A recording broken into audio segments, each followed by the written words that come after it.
Happy New Year 2026 is here, and we've got our best and worst movies of the year list, plus a new Wonderman trailer dropped, other movie news, and reviews. That's right. There are new movies opening this weekend. We've got reviews, and Alan is here somewhere. I can't let's have him get on stage here. Alan, where are you, man? Alan.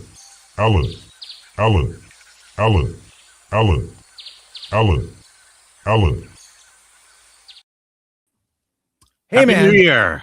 Happy New Year. What's going on? Oh, I just stayed home all yesterday. Well, Watched movies from my house. This might not mean anything to people, in other parts of the country. When it rains in California, it's like a disaster. It's like they could make a disaster movie of soft Californians. Yeah. Affected Don't even by bother the going rain. on the freeway. It's not. No, but it's like look, freeway. Like I had two friends cancel their New Year's Eve parties because of rain. This is real. Yeah. And I was like, okay, I grew up in the Midwest. I'm used to rain. I can drive in the rain. But for Californians, it's a disaster. So what can you say? Yeah. Well, storm drains like to back up, so you got water all over the road, and then people don't know how to drive safely. They think they can be speed demons on wet roads like they did. It's just people are stupid. Yeah, but look, I had a lot of fun, and I'll tell you what I did on my New Year's, and then we'll hear from you. But like Alan, let's look at we've got people in the chat. Let's say hi to everybody. Yeah, Andrew Cram gifted 5 Film Threat memberships. Thank you, Andrew. Thank you, Andrew. Appreciate it. And the people who receive those memberships, use your membership. Check out members only content. We've got a lot of it. Yeah, apparently we're the only ones producing member only content.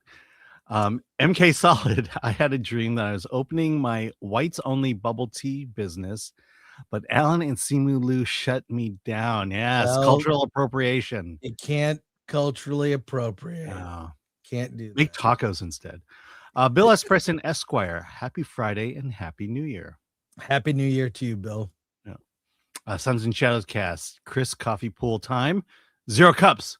Should have his first an hour ago, and the desk is a mess, but emails are caught up. Desk is a mess, but I've had 1 cup of coffee. I'm 1 cup of coffee in. But chicken, thank you, Sons and Shadows. Chicken wing for $49.99. Thank you. Man, you guys showed up right on time. I'm feeling like shit today, and you guys are a fun soft landing. So thanks, fellas. Hail, Chris. And how the fuck do I put up a solid 50? 50. I don't know. It sort of defaults to 99. You know what it is? I think it's the first time you do anything 99 cents, it stays that way, because I'm having the same problems too. Yeah. Thanks, Chicken Wing. That is super generous. And we can use the help, because can I give you a little preview of January? I have already seen one of the worst films of 2026. We're only 2 days in. And I'll tell you what that is when we get to our reviews today in about 20 minutes or so. But I sense a disturbance in the force. There is a disturbance. But thank you, Chicken Wing. That is very generous. And we're gonna need the help, because this month is this year. Hopefully this year is a banger. Before the strike happens. And then here we go from Lord Thoth, Alan. Like, share, subscribe, hit that bell for notifications, sign up as a member, join us on X, Discord, Rumble, and Instagram. Buy our merch at shop.filmthreat.com. Happy freaking New Year. And we have go to shop.filmthreat.com. Our Award This collection. The show is 29 days away. Yeah. That's January 31st at the Frida Cinema. Go to awardthis.com. Go to the link tree for Award This. Links for tickets. We've got jackets, bags, pint glasses, all kinds of Award This merch. And it says, some of them say the Oscars can suck it on the shirt. That's my favorite one. Yum. Yeah, I love that shirt. But also, holiday collection is gone. We've got other Papyrus is still here because I think today Avatar Fire and Ash is going to cross the billion mark worldwide. Wow. Today. It's got a stronger hold than A Way of Water. The Final Frontier shirts, we're gonna keep it up. We'll keep these shirts available through when Starfleet Academy opens. That's an executive decision I just now made because people keep they're interested in the shirts. And I think after Starfleet Academy premieres, I think a lot of people want to get those shirts. But hey, by the way, Avatar is 65 million away from a billion.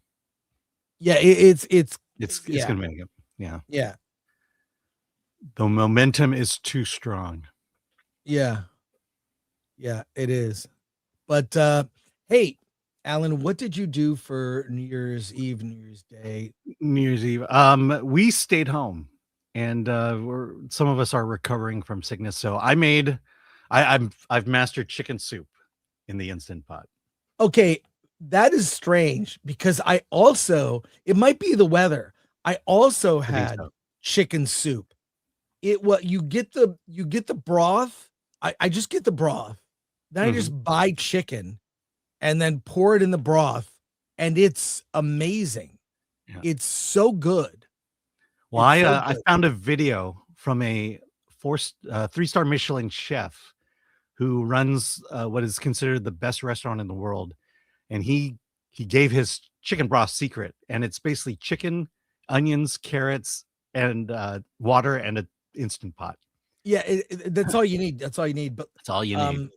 I did what you did, actually, Alan. I did the same thing, but I went fancy. I got a ticket to stay home and do nothing and go to bed early.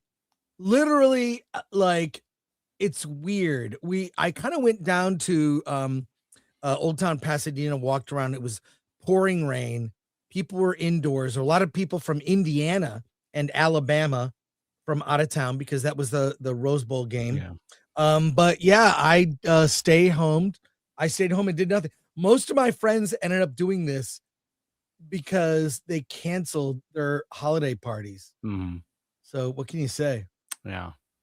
Well, I almost went out to see Avatar, but realized I need to see 2 other movies for today's show instead.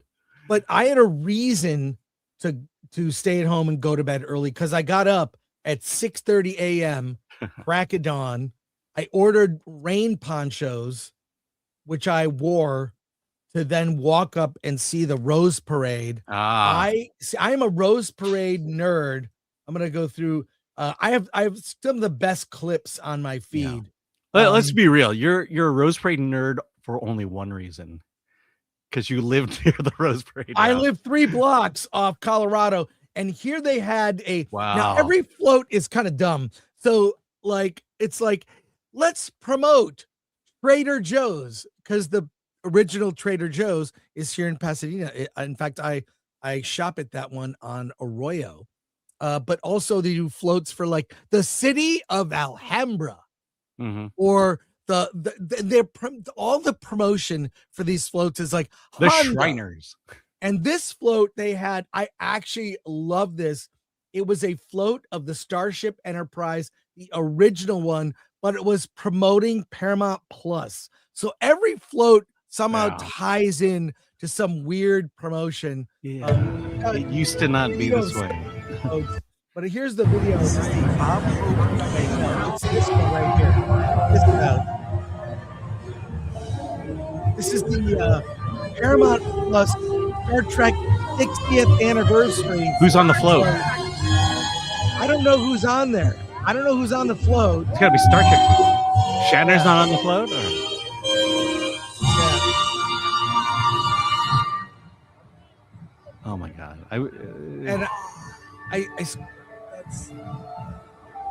It was, yes, I gotta say, it was really cool, like, to see it, right there going down the street, raining, by the way.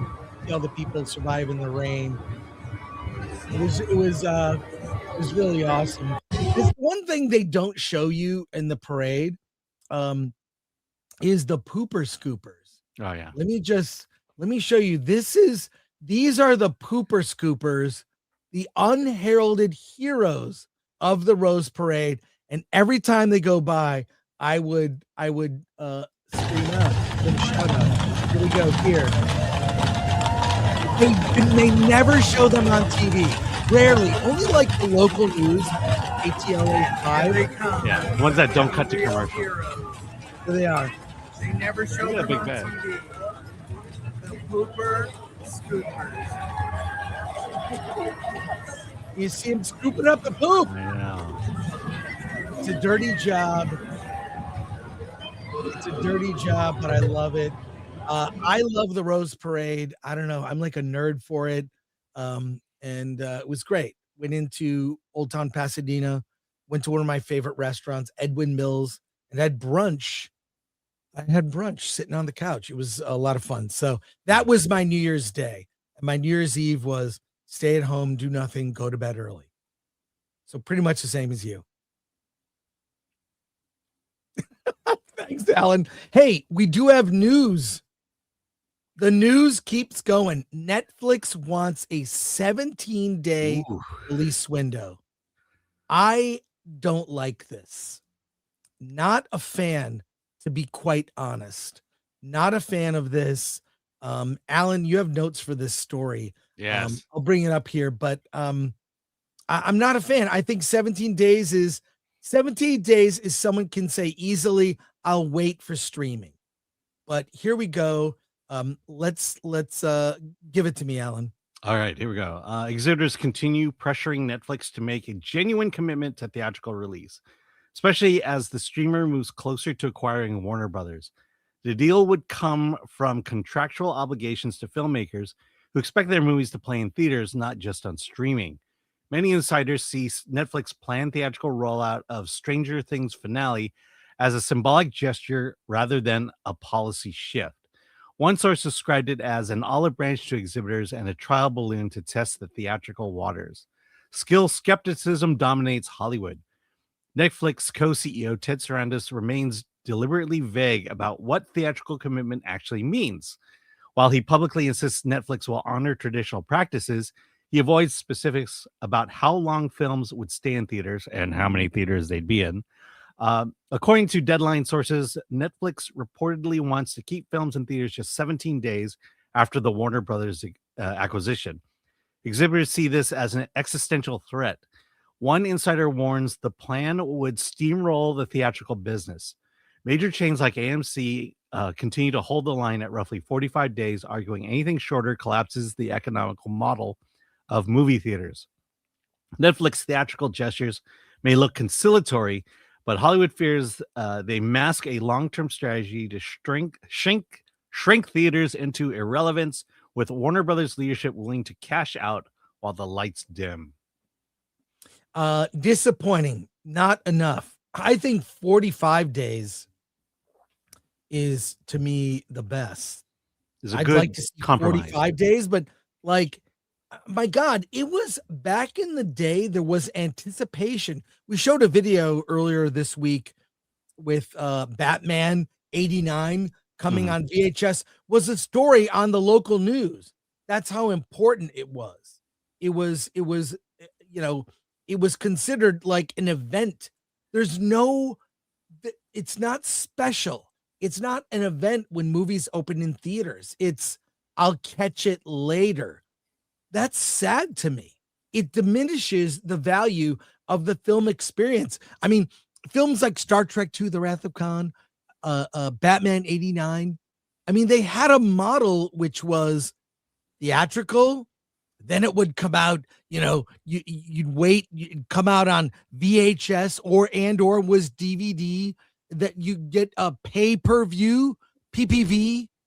They destroyed, self-inflicted, they destroyed all of that, all of those revenue streams, and had objectively made lower quality films. And what people are going to write books about this era and how cinema died.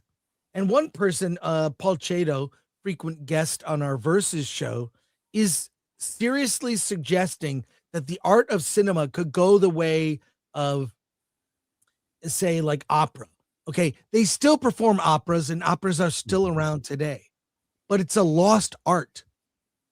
And the same could be said of cinema in years to come. And when I say years to come, not that many years. Yeah, 2 to 3 years. We're looking at this year losing thousands of more screens, and not because of COVID. No, because of apathy and the habits that have been forever altered. Alan, what is your take on this? Here's something I learned. A lesson we all learned in 2025 is the idea of leverage in negotiations. No matter what you think about this, Netflix has the leverage. The reality is that Netflix doesn't have to do a theatrical release, and it will still make its money. Theatrical does not increase Netflix bottom line, and that's the sad part of it, and that's the leverage Netflix has. They don't have to do this, and yes, they are being conciliatory until they don't have to be, and that's the saddest part of all this. Is Netflix is about to own one of the biggest studios in the world, and their model, their core business is streaming. It is not theatrical. It is barely producing movies, and so we are screwed. And the only thing that, like you say, that's going to save theaters is the public's love of theaters and its waning love of theaters. If somehow we can revive it, it'll overcome this. But with the crap that the studios are putting out, it's going to be very difficult to do. Those signs are not looking good. Let's go to comments. A lot of people talking about this in the chat. Yeah, because from Seed 695 says 17-day release window that will just hasten the demise of theaters. 100%. I mean, I live 2 miles from one, and I fear for it every day. Joe Pat 199. Netflix really deserves some hard pushback now, but again, they have the leverage. They don't. Yeah, they don't care. They don't care. Literally, everyone in Hollywood is against the Netflix WB deal. Doesn't matter. Let's just say Netflix loses half of its American audience. Netflix is a global company. They still have their influence is all over the world, and so even if we boycott it, it's going to mean very little. Yeah. It'll hurt, but it's not enough to make them want to keep theatrical windows open. Joe Pat for 199. Hashtag it's the Windows, dummy. Yep. Lee Kindler for 499. WB shareholders need to be making angry phone calls to the board of directors yesterday. Agreed. Yeah. P264. Honestly, even a 45-day window is too short. It was once 3 to 5 months till physical releases. Yes, Disney. Yeah. Like I said, Disney is the only studio holding to a 3-month window, and they held to it all year.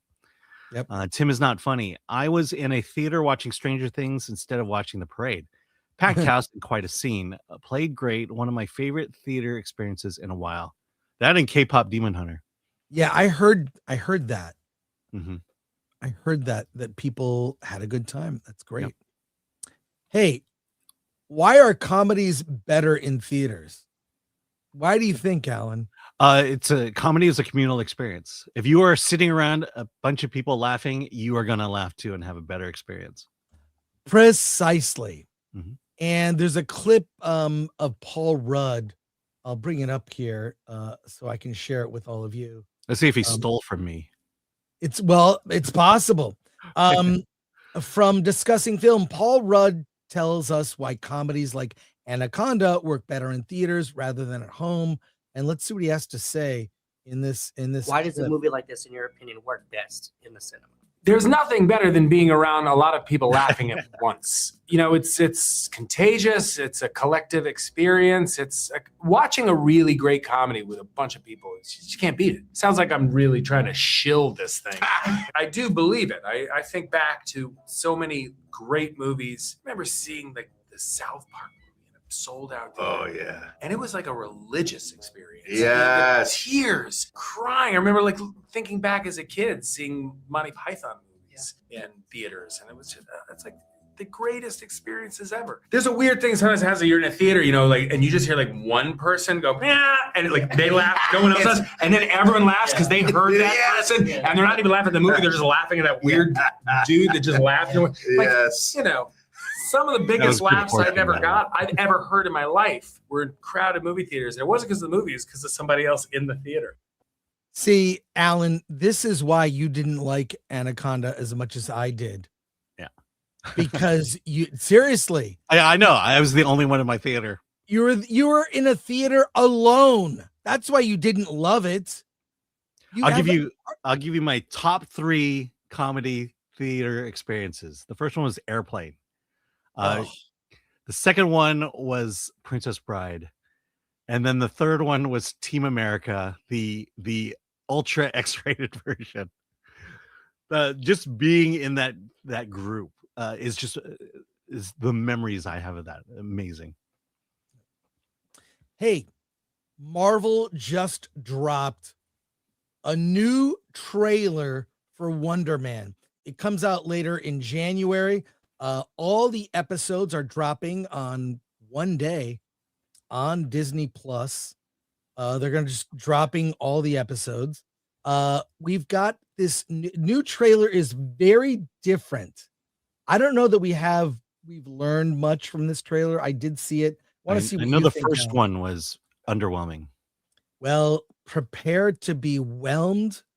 We'll see if it's over or under. A superhero remake. Not exactly what we'd expect from an Oscar-winning director. This is the role. It's everything. If I get this close and I miss,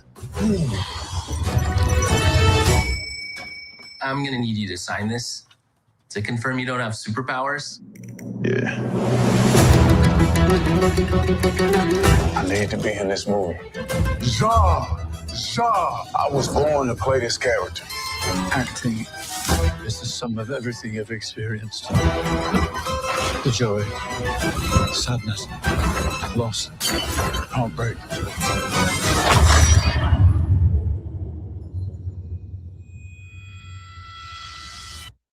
The Department of Damage Control considers Simon Williams an extraordinary threat.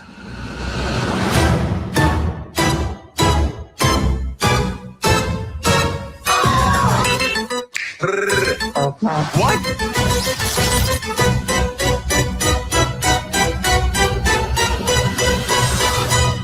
Are you gonna use super speed or what? I'm gonna use my car, Trevor. Does that mean you do or do not have super speed? Let's go.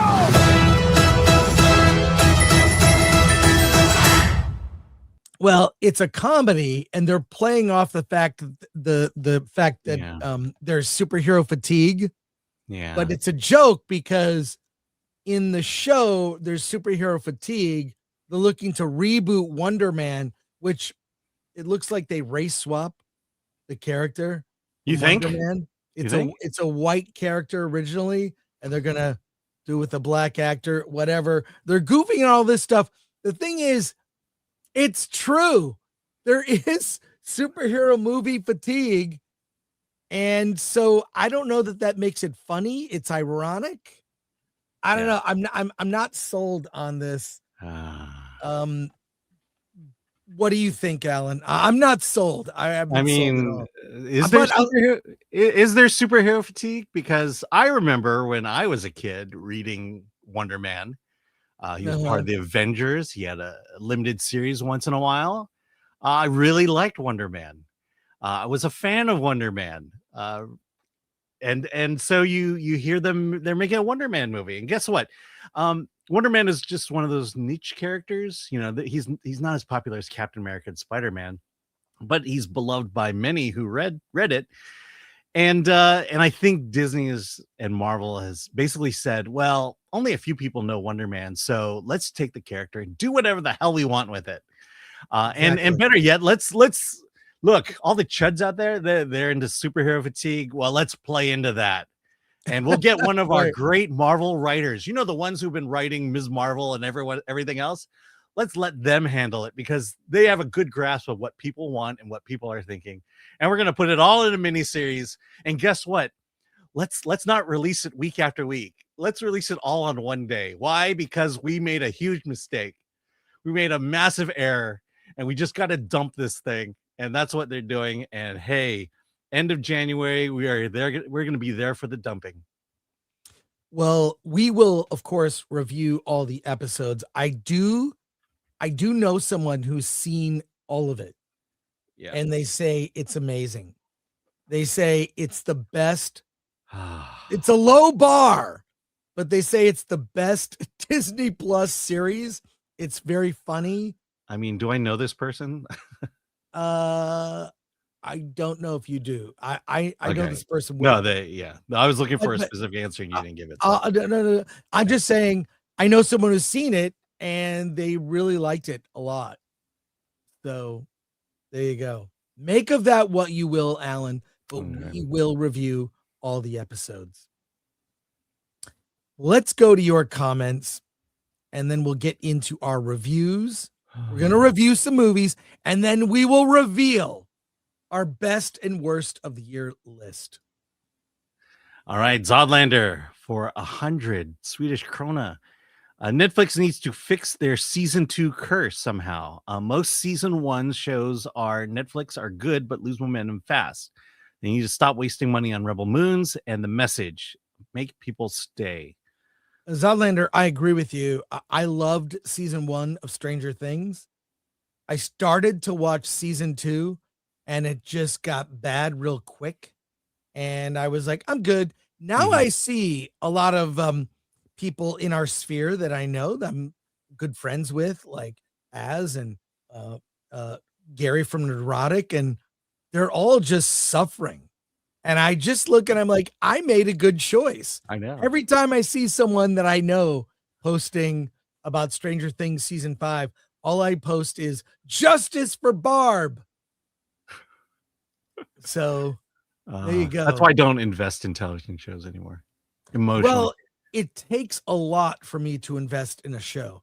And you know what? Wonderman could be fairly entertaining in this sort of closed world, like one season, one story. It doesn't need to go anywhere from there. It could work, but Zodlander, you're right. I mean, that's why I'm concerned about One Piece. I love the first season. I thought it was great. They're off on adventures. I'm gonna predict season 2 will be terrible. Yeah, I want to see Gary's face when One Piece craps the bed in season 2. Yeah. It's but yeah, it's really like, even I like to watch movies on Netflix. I saw the and stand-up specials. I saw the Ricky Gervais special was amazing. Yeah, it beat Stranger Things. Oh, he has a new one. There's a new special. And one of the highlights, I won't give up the joke. He tells a joke that he didn't tell at the Golden Globes. He reveals a joke and it's awesome. It's so good. It was great. I watched it. I loved it. So thanks, Zodlander. Axel's Abode for 5. The whole point of Netflix is that it has more than the new stuff. Stranger Things did 25 million without trying. So why leave it out? Why leave out theaters worldwide? I'll tell you the biggest reason. Netflix didn't have to pay for advertising. Yeah. You know, I mean, that's ultimately the biggest reason why Netflix doesn't do theatrical. They don't want to spend the expense to get butts in seats. And so they will only put sure things in theaters. K-pop Demon Hunter already was out on Netflix, but they knew people would come out and see it. And they did. Stranger Things, momentum there. It just shows you Netflix is in the zeitgeist in a big way, that they can do almost no marketing. Just they tell people on the internet. That's it. And their films are big at the box office. They're like leaving money on the table. Yeah, I mean, think about it. The reason why people say that studios need to make double the production costs to break even, that double is marketing. Yeah. You know, the expenses, you know, you put out $500 million movie, you're gonna spend $500 million to promote it. Andrew Cram for 10. What is compelling about the virtually unknown character of Wonderman? Exactly. And by the way, it's Wonder Spaceman. Spaceman? Well, I mean, there's a space between. It's 2 words. Wonder Man. Thank you, Andrew Cram. Yeah, because fans loved him, and Marvel has to ruin it. You buy now. You buy now. Austin Powers in theaters was amazing. Yes, all 3 of them are incredible. Even, you know what? The movies, I love the Austin Powers series. Mhm. Maybe the second and third one weren't great, but I still love the character. That first one is a banger. Oh. Atomic Lori. Who? My favorite theater experience was when someone cut a loud fart in a silent moment during a horror. That's great. I love that. Church Jack Z for 499. I agree 100% with Alan. We'll just end there. Alan's very reusable skepticism, but Wonder Man is the first thing since Endgame that looms remotely cool. It could. But it's not Wonder Man. It's not Wonder Man. That's my biggest point. Hey, it's time to review films. Alan, you and I have seen, I think we've both seen one film, and we've seen some films separately. Yes. Let's start with The Left-Handed Girl. I did not see this film. It has been up for awards consideration, and it's currently it's on Netflix. Yeah, it's up for awards for Critics' Choice for best movie adaptation, and the little girl there is nominated as well. But it's the story of a mother and her 2 daughters. Shu Fen is the mother. She has 2 daughters. Husband just left them. In fact, the husband is sick, and they are kind of left destitute. And so they go into Taipei, and they open a noodle shop. The mother does, and she expects her daughters to help out, but the youngest one is too young, and the oldest one is just doing her thing. She's got issues with her mother. Let's see. So just to cut the middle daughter, the oldest daughter, her story short, she winds up pregnant from the boba guy that she works for, and he's married, and now she's carrying his baby. For the little girl here, her name is Yi Jing. She is left-handed, and if you know anything about Asian culture, left-handed people are basically the devil. Her left hand is considered the devil's hand, and this kind of her mother says, this is all wives' tales and folklore, but the grandfather is like, no, stop using your left hand. You're right-handed now. And so the little girl kind of takes that a little bit to heart, and so while she's not at school and helping out the noodle shop, she runs off through the market and starts stealing things, and basically says, well, it's my devil's hand that did it. And so you kind of see, the best way to describe this is probably the most authentic story I've seen of an Asian family that is very global, that I've seen in a very long time. I related to like hell to this movie. I've experienced things that happen in this movie. A lot of my Asian friends have experienced things to this movie. This whole left-handed thing is 100% true in terms of the way we treat people with who are left-handed. I believe my uncle was beaten out of being left-handed. This story is basically a woman who is just on the precipice of either succeeding in life or getting over the hump in life, or just having everything fall apart around her. And of course, it's a movie, and so of course it's about everything falling apart around her, and how she deals with it, the cultural, how her mother deals with it, because she doesn't want to give her any money. And now you have the fact that the youngest daughter is left-handed and the oldest daughter is pregnant, and a lot of things play into that. Produced by Sean Hayes, I got that right, and directed by his producing partner. Very authentic tale, very sweet. We talk about varying your diet. This is definitely not on your menu, but you should give it a try.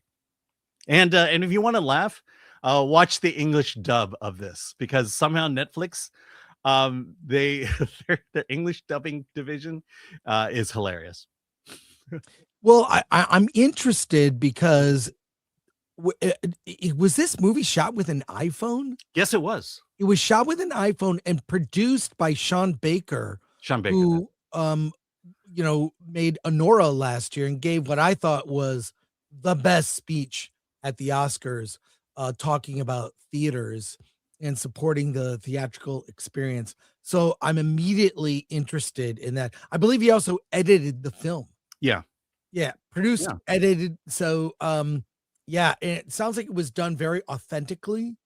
So, and that little Yeah. girl is up for a Young Actors Award at the CCA. So I'll eventually catch this one. Yeah, I mean, but you mentioned it, but Yeah. if you're a budding filmmaker and you have an iPhone, you can make a movie. This movie you wouldn't have known it was made on an iPhone. It was also done very guerrilla. I don't think they had permits to make this movie. Yeah. They just followed her around the Taiwanese market. So I think this is good encouragement. If you want to make a film using an iPhone, let this be your Bible. Let's go to comments. Napsky, my parents were like that. I suppose I was supposed to be left-handed. I am left-handed. My younger brother is left-handed as well. So The there's nerd far away. is there something wrong with you?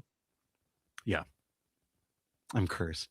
The nerd. If you ask my father, yeah, I'm cursed. The nerd far away. I'm not Asian. I do, however, get people telling me you have such nice handwriting for being left-handed. Oh, that's you have. funny. I could go on about handwriting and being left-handed, especially at school. Francisco Sanchez Jr. for 20. I'm Puerto Rican and left-handed. In second grade, I had a teacher, Mrs. Sam. She would hit my left hand with a ruler to break my writing habit. Of course, she failed. The 70s in New York City were wild, I tell you. Yeah, that's exactly how they do it. Wow. Get NYC slapped schools. in the left hand. That's crazy. Laura Buckles, not too long ago, all kids were beaten out of being left-handed. My Sill's mother had her hand hit so hard she had bruises. Oh my God. Oof. Yeah, try cooking left-handed. Oh my God. Alan, you know I love zombie movies. Yeah. I love them. Good zombie movies. I even like bad zombie movies. I was a big fan of The Walking Dead. I got through the first 3 seasons, didn't continue, but I love the comic. I love zombie stories because what the zombie stories are really about is how you react to zombies. They're morality tales. Do you save yourself? Do you sacrifice others? Do you save others? What kind of person do you become in a world taken over by zombies? Daisy Ridley plays a young woman, and she's involved in there's a zombie outbreak, infection, whatever you want to call it. And he becomes part of a team that assists the government and military in cleaning up after a zombie incursion has occurred. She's a volunteer and she has other motives. She's looking for her husband. She does begin to realize that some of these zombies may not be fully dead. They might have some life still in them. I don't care because we're 2 days into 2026 and I've already seen one of the worst movies of the year. This is a story that would normally intrigue me, but what it focuses on, not the zombie threat, not so much ideas surrounding morality and character, but grief over her husband because she carries a secret, a dark secret, that there may have been some infidelity. And the movie is about her dealing with the grief over her husband. And when I say dealing with the grief, long, dramatic scenes talking about grief and loss and trauma. And it's completely misses the mark for me. Audience score on Rotten Tomatoes isn't nearly low enough at 55%. And this movie premiered at South by Southwest with Daisy there. I'm sure she's a producer on it. But her choices post Star Wars have all been misses. We reviewed that movie, The Cleaner, where it's an action movie where she's an ex-military who cleans windows, and then it becomes a movie that's Die Hard in a building. Look, I really like Daisy Ridley as an actress. Post Star Wars, her radar for picking a good script, she gets 0.0. All these choices and movies she's decided to be a part of post Star Wars have all been bad, and this is among the worst. I mean, I saw it. I'm there New Year's Day with a packed house, probably because it's raining in Southern California and there's, what are you going to do?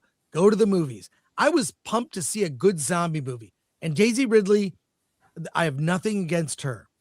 I think she's a very good actress, but wow, she cannot pick a script to save her life. I was totally underwhelmed. It's slow and boring, and this is a pass for me. Again, if I even remember this movie, it'll be on my worst of 2026. I can't believe 2 days in, and I've already seen one of the worst movies of the year on January 2nd. I'm telling you this. Well, let's be real. If you've seen 2 movies so far in January, you've seen the best movie of the year and the worst movie of the year. Yes. Yes. There's no doubt about it. The other thing is, I feel like someone basically told Daisy Ridley, "Hey, Daisy, you are Rey freaking Skywalker. You are an action hero. Start making action movies." I mean, there are some, I wouldn't call them action sequences so much as tension filled, being chased by a zombie. They made this weird sort of noise, sounds like bones breaking. That was kind of a cool effect, but I mean, it's more. Right, but she's definitely embracing genre movies versus your typical dramas and things like that. But everything she's done is a low budget version of that movie. So The Cleaner was a low budget action. This is a low budget zombie movie, but it's really not a zombie movie. It's her coming to some closure over her husband, and she hopes to find him among the dead. So the husband, obviously, I'm not giving away spoilers, but the movie focuses on trauma and loss and regrets, and it doesn't. It's the zombie part is the backdrop to a different story that I don't care about. Yeah. So let me get this right. When the movie starts, she knew her husband had an affair. I'm not going to. Okay. All right. Just it's not what you think. I hate for you to spoil this movie. I'm not going to. Let's go to comments. Yeah. Everyone go out and see it. I don't think I need to say, don't go see it. Don't waste your time. And Daisy Ridley needs a much better person to read scripts for her. Yeah. Much better. Yeah, I mean, she produces these things too. I mean, Carlos Alfredo Lopez, does Daisy bypass the compressor to bury the dead? She does not. She just goes straight in. Bill S. Preston Esquire, you think the poop scoopers are heroes? This girl is the real hero. Oh my God. No. Hey, those poop scoopers are the finest that California Pearl poop scoopers are real heroes to me. Odio, the audience dealing with grief of lost money on a movie ticket.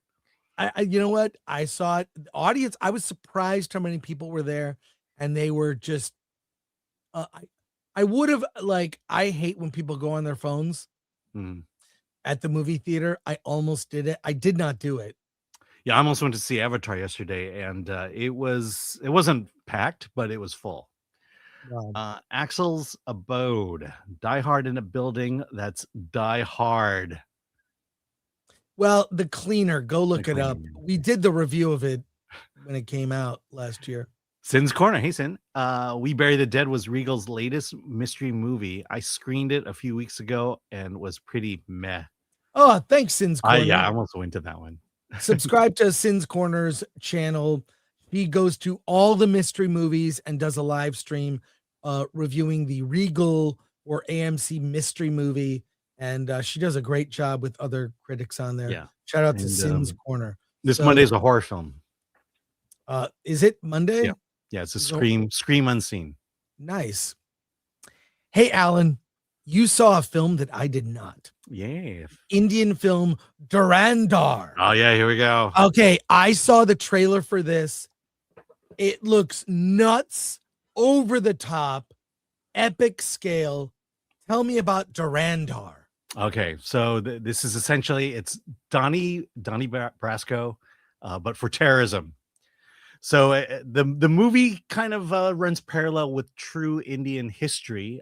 Back in the early 2000s, some terrorists, Pakistani terrorists, took over an airplane, and they negotiated the release, giving them money and releasing prisoners. And then a few years later, these terrorists then go on and stage an assault on Indian Parliament and almost succeeded. One had a bomb strapped to them, and that guy got very close to Indian Parliament. It's so two terrorist attacks from Pakistan. What do you do? And so what one of the secret intelligence bureau chief, AJ Sanyal, he decides we got to play the long game. What we're going to do is we're going to send in Indian secret agents. They're going to go into the city. They're going to infiltrate the Pakistani mafia and get in real close and start gathering intelligence and to hopefully thwart any kind of terrorist attack that might occur in the near future. And so that's where this gentleman, the poster, comes. His name's Hamza. They fly him into Afghanistan. He sneaks into Pakistan, goes to the city of Liria. I believe that's how it's pronounced. Liria is a very important city. It's basically a politically powerful city. If you own Liria, you own Pakistan. And so he goes in, meets up with another operative who runs a juice shop. And he says, look, if you're going to infiltrate the mafia, you gotta play the long game. And for years, he's working at this juice shop until by chance, they're catering one of the mafia leaders, Raymond Ducat, whose son is having a birthday party. They're catering the birthday party. And in this, his father, Baba Ducat, sends in men to kill his grandson. And Hamza is there to stop it. And as a result, thanks, you're in the organization. And he gets involved in the counterfeiting business that is going on. They're counterfeiting weapons. They're also doing this big thing where they've gotten plates of Indian dollars, and they are now doing one of the largest counterfeit schemes imaginable. And so Hamza is there. There comes a point where the father tries to kill his son, and Hamza is instrumental in making sure that the son is defeated, or the father is defeated, and now basically Hamza becomes the number 3 in it. And so this movie starts there. The first half plays out like Godfather 2. This guy who plays Raymond Ducat, he looks just like Michael Corleone from Godfather 2. So the first half of the movie is him getting in this organization, and then midway through the movie leads to the Mumbai terrorist attack on November 26th, where dozens of people were killed by terrorists by a terrorist attack. And it's at that point that Hamza says, okay, I've really got to stop these people, because he sort of aided these terrorists from doing that. And that's the second half of this movie, of him taking care of that. This movie, like I said, it's Donnie Brasco, but for terrorism. There's a lot of singing, a lot of dancing. There's also the violence is hyper violence. People blow up, body parts fly around. There's lots of blood, lots of gunplay, lots of torture. I found this movie very fascinating. I really liked it. That's why I'm throwing it in the Godfather category, because it's 3.5 hours long. Right. And if you've seen Godfather 1, that's practically 3 hours long itself. Yeah. And so you're in it for the long haul. I'll say this. I looked up the Indian and Pakistani press about this movie because during the first half of the movie, I kept thinking to myself, this feels a little bit like Indian propaganda, because it's very anti-Pakistan. And I'm like, is this true? Am I just feeling it? And when I looked at the Indian press about this movie is doing like a 6-7 out of 10. And those are the comments that are coming out of this movie. It just, everyone, the people who hate it says it's Indian propaganda. Pakistan has basically banned this movie. But interestingly enough, some people in Pakistan are basically saying, yeah, but it's kind of true. Yeah. I was going to say, when you were describing what's happened, isn't Pakistan always trying to attack India? I mean, just in January, Trump had to settle things between Pakistan and India because they were about to go to full war. And it's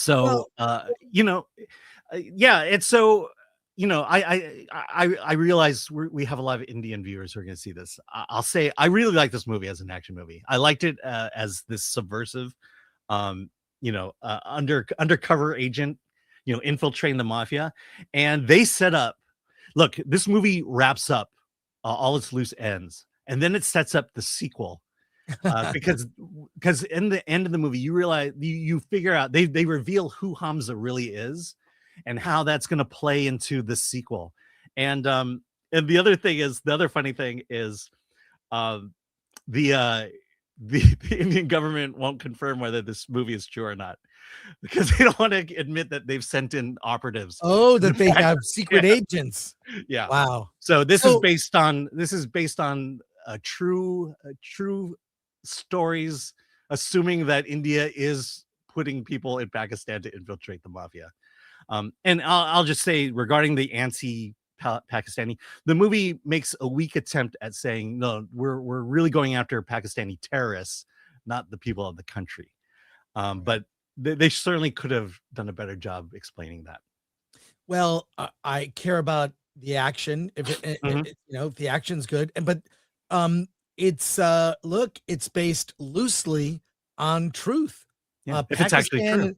Yeah, I'm sorry to say. I mean, look, when they put movie villains in a film, there has to be some shred of realistic. It doesn't represent all people, like all Italians. That when we used to do that to the Russians during the Cold War, right? But like when Godfather was being made, the very first Godfather movie, there was concern in the Italian community that it would make Italians look like everyone who's Italian is in the mafia. Well, obviously we know that's not true, but if that's why I'm disappointed today. We can't even make a movie where it's like, based in any kind of truth at all. Right. Yeah. Like no truth. It's like, there's gotta be, if there's a little shred, like, oh yeah, that's sort of ripped up from the headlines or from real life. We can't do that in America because it might disparage one group that's actually doing those things. Yeah. But now let me make the obvious comparison now to RRR.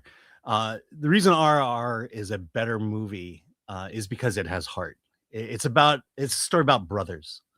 It's a story about patriotism. It just surrounds that topic. This one is purely about espionage and action and violence, and that's to be honest, that's good enough reason to see the movie. But you're not gonna get a heartfelt story that you got in RRR. Let's go to comments. Yeah. All right. A Latino slant for $4.99. Hey, Paulie. All call Dhurandhar a mix of Born Identity and Donnie Brasco. Top 10 for me in 2025. Wow, that's high praise. Yeah, it's of the. I was going to say. Thank you, Paulie. Shout out to Latino Slant. Subscribe to Latino Slant. Yep. All right. Sean Hu gifted 5 Film Dirt memberships. Thank you, Sean Hu. Appreciate you. ADL's 24. I'm sure this is more entertaining than it sounds. It's just, look, we showed the trailer. It's over the top action. Insane. Yeah, there's a lot of blood and dismemberment in this movie. And torture. If you like torture, there's a lot of it in it as well. Joe, thanks for reviewing Indian movies. My local Cinemark is constantly screening Indian films. Our AMC is doing that as well. Yeah, when we Alan and I hear about a good one, if it's playing locally, we'll see it. Yeah, Chris will send me to go see it. Tony Elias. The plot loosely joins several real-life events involving geopolitical tensions, such as the 1999 IC-814 hijacking, the 2001 Indian Parliament attack, and the 2008 Mumbai attack. Yep, all three events are in this movie. Yeah, that's great. Alan, one last review today before we get to our best and worst of the year list. No Other Choice. This is a Korean film that you and I both saw. Tell me the story of No Other Choice. Well, Give me the I've described broad two strokes. plots. Why don't you, and you've described one. Why don't you describe it? for I me? saw this a month ago. You're going to do it. Okay, hold on. Let me get my notes. Bear with me Why don't one I moment. start it Okay, here we over? go. So this is the story of Yoo Man-soo, who a Korean executive who works at a high-level paper company, much like Dunder Mifflin, except more serious. The company was just bought out by the Americans, and the Americans have decided that it's time to cut labor, to start axing staff, and they asked Man-soo to choose the people who are going to be axed. Man-soo basically says that this is an insult to Korea and its culture. Firing people is like cutting off their heads, and he hesitates in doing it. And the Americans note such hesitation, and Man-soo gets axed as well. And so now he's lost his high-paying job. He currently lives in a very nice house with his wife and 2 kids, and he has no money and thinks he can get back on his feet in 3 months. But as you know, the economy.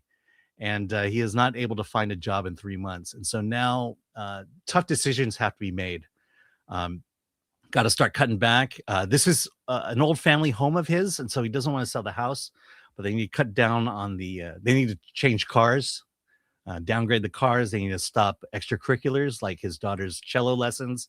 And as the downward slide of Man-soo occurs, just life starts to unravel, and he becomes more and more desperate. He works at a Costco type company doing retail work, but it's still not enough. And what he needs is to get his job back or a job similar to it.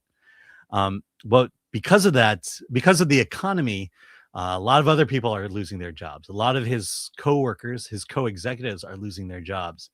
And so lo and behold, a new job appears that he'd be perfect for. Problem is, there are 4 other guys who are perfect for it. So what do you do? How do you ensure that you get this job? Well, you kill the 4 other guys, and that's what no other choice. Stop there. You don't want to do more spoilers. But that's the theme of this movie. No Other Choice.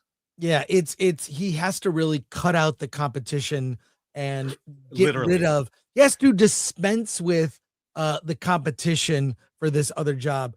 I found this haunting, especially because the Americans coming in to buy the plant, what they're about to do to it.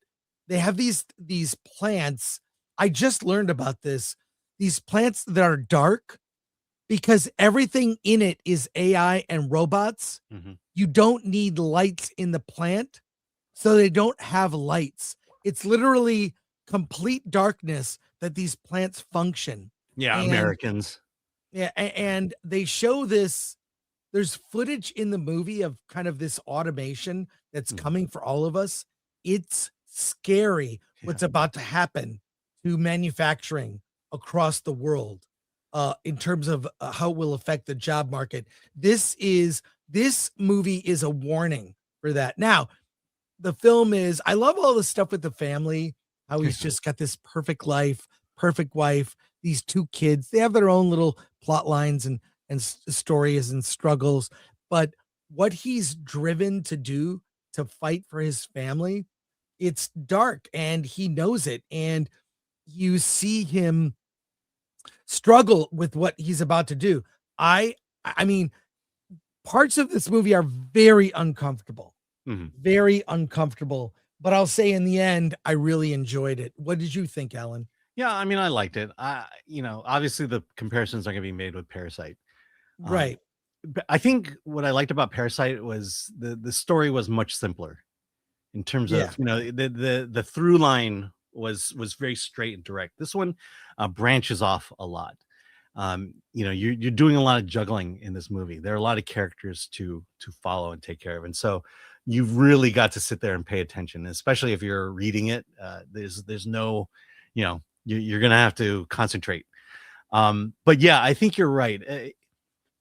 The movie, like I said, Parasite at least had a very straight through line. This one kind of winds out, narrows, winds out, and narrows. Mhm. And I find myself really falling in love with this movie, but I do like it, and I like the ending was just kind of perfect. Yes. But to get there, there was just so much. That's right. There are a lot of Asians, and so it's very difficult to tell who was who. But, Right.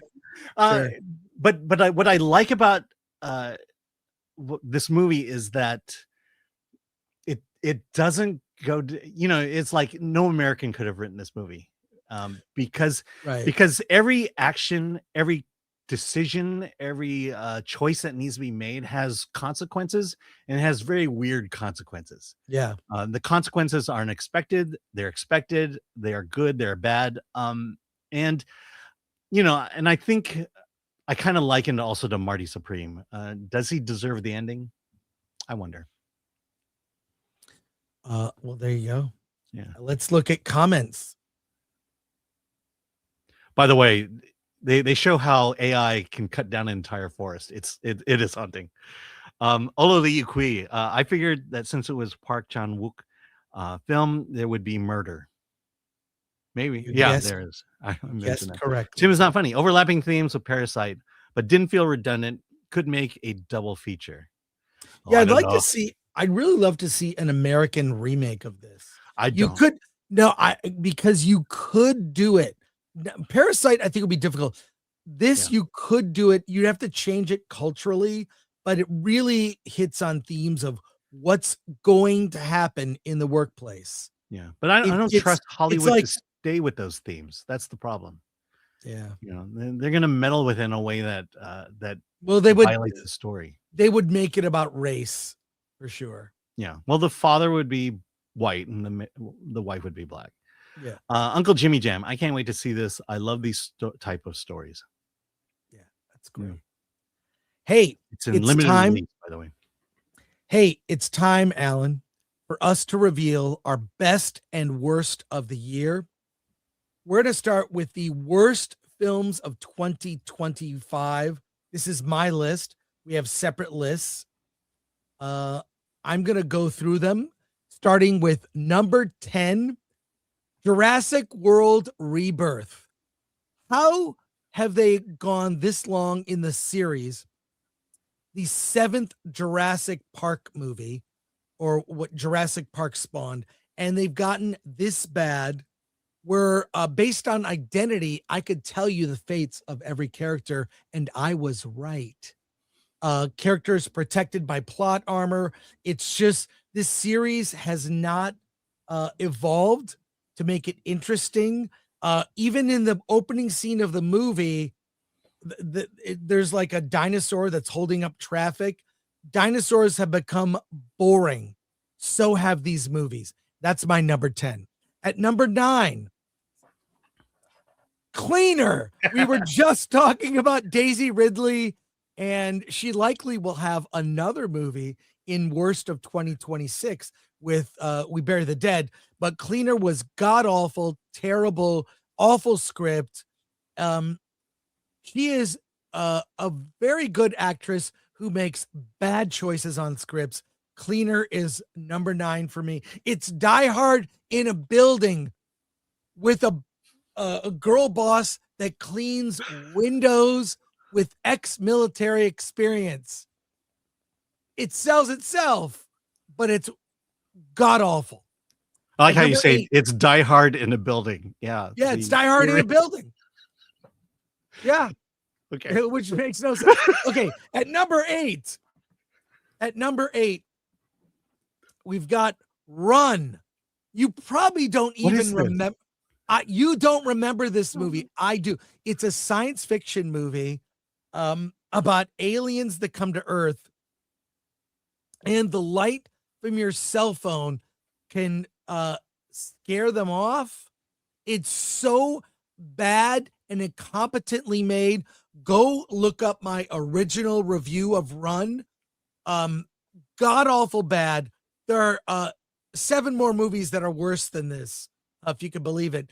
But Run was the most incompetent movie released to theaters. These filmmakers, I'm sorry, they were not ready for prime time to make a movie that deserves a theatrical release. And some of the most embarrassing effects. It's like, this movie in the end is so bad. It felt like, is this a Tim and Eric sketch? It's so bad. So it's on my worst. Go ahead and look up my extended review where we actually show scenes from the movie. At number 7, Doing It. Yeah. Do you remember Doing It, Alan? Many times. Okay. Well, this movie is just a god awful. They keep trying to make what's her name, Lily Singh, into a comic actress in film. It's not going to work. She had a failed late night show. He's awful in this as a virgin that has to teach a sex ed class in high school. She's terrible at this. It's so unfunny. And it came out in theaters. We saw it before it was released, Alan. It's my number 7 worst. It's a comedy without one laugh, and it's cringe to boot. Avoid like the plague. Number 6, Tron Ares. I love the Tron series, but look, the Nine Inch Nails soundtrack could not save this. God awful. It's a Tron movie without Tron. Where you got to get the Tron in your Tron movie. Where it's Tron. It's kind of a standalone. It continues almost nothing from the previous films. It makes a commentary about nothing. This is the thing that bothers me most about this movie, is that good science fiction, good genre, comments on society and life and things in the world. It's about something. And this is really had an opportunity to talk about many issues in tech and fails to do so. And just god awful. I expect there will be another Tron movie. Maybe they'll put Tron in the next one. So again, terrible. Number 5, The Electric State. Now, this is by the Russo brothers, who of course did Infinity War and Endgame, the Avengers movies that I think people generally really like. They're doing Doomsday and Secret War too. Yeah, they're doing Doomsday and Secret Wars, but they made The Electric State with Chris Pratt in this. It was based on a graphic novel that was really beautiful, actually. And they accurately brought some of the look of that graphic novel into real life in this. Chris Pratt kind of just plays Chris Pratt. He's like an extension of Star-Lord from Guardians of the Galaxy. So bad, it really makes me fear for what's coming with Endgame or with Doomsday. But God, the amount of money that was spent on this thing to end up with how awful it was, it should have been at least watchable. And it's beyond meh. Number 4, Elio. It's Pixar's worst film. It's about this. It was originally, this film had a plot where the lead character was gay, and while they cut all of this out cut the gay subtext and themes out of it, they're still kind of there. They're still present in some way where it's like, oh, I guess, yeah, if the character was gay, this made sense. It's a kid. He's got an eye patch for the whole movie, but it's just his eye is scratched. So he wears an eye patch. He aspires to go to outer space and make friends with an alien. The worst part about this is not just the story and the sort of hero's journey Elio takes, but the design of the characters.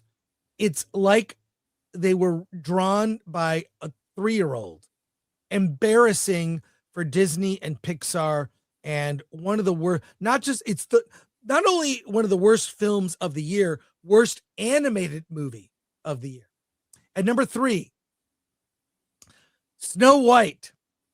That's right. Wow. What can you say about Rachel Zegler in Snow White? And look, put everything aside about Rachel Zegler and how she kind of, ruined this film with her comments Before it came out.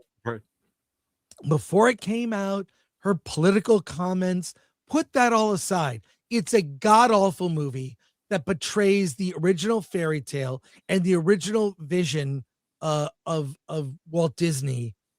Walt Disney's first feature film, The Legacy. There would be no Walt Disney Company without Snow White the movie. And this film's story completely betrays everything about the original fairy tale and the Disney version. And the dwarves, the magical people, the magical coal miners looking for gems, the dwarves are just weird AI looking, uncanny valley, terrible animation. Snow White, my number 3 worst of the year. At number 2, Him, an incoherent mess, which I got to say, Him is about an aspiring football quarterback. He's a rookie. He's going into professional football team, but he has to effectively sign a contract with the devil. What an incoherent mess. It's actually, the trailer for this film is very good.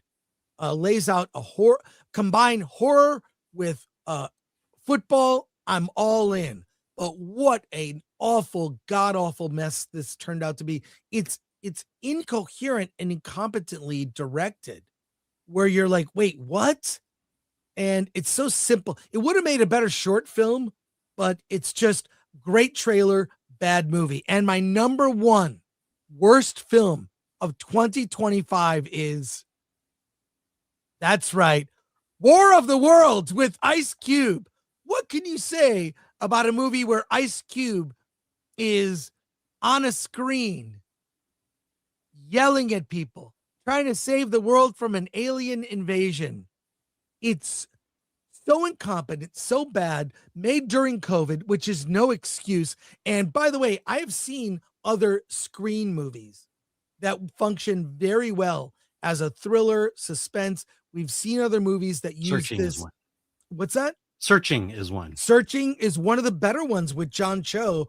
They've used this storytelling device of the movie plays on a screen. Searching was among the best. This is god-awful, incompetent, and Ice Cube, I hope the paycheck was good, but this was my worst film of 2025. Alan, do you have any comments on my list? Yeah. Mine will be different because I hadn't seen a lot of the movies yet. That's okay. Yeah. Yeah, and you have a lot of streaming on there. I only have one, but that's fine. All right. Well, then, should we just go to your list? Yeah, let's go with my list. Okay, Alan, give a little preamble before we get to tell me about your list. I'll say, as I look at it now, I'm probably being politically biased in a lot of these movies. That's okay.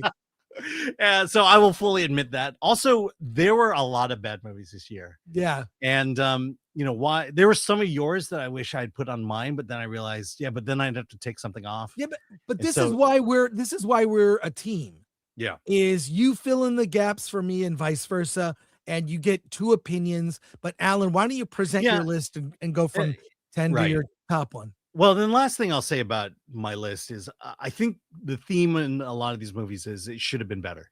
It definitely could have been better. And starting at number 10 is Megan 2.0. It was a bad movie, mostly because it violated what you should have a sequel be.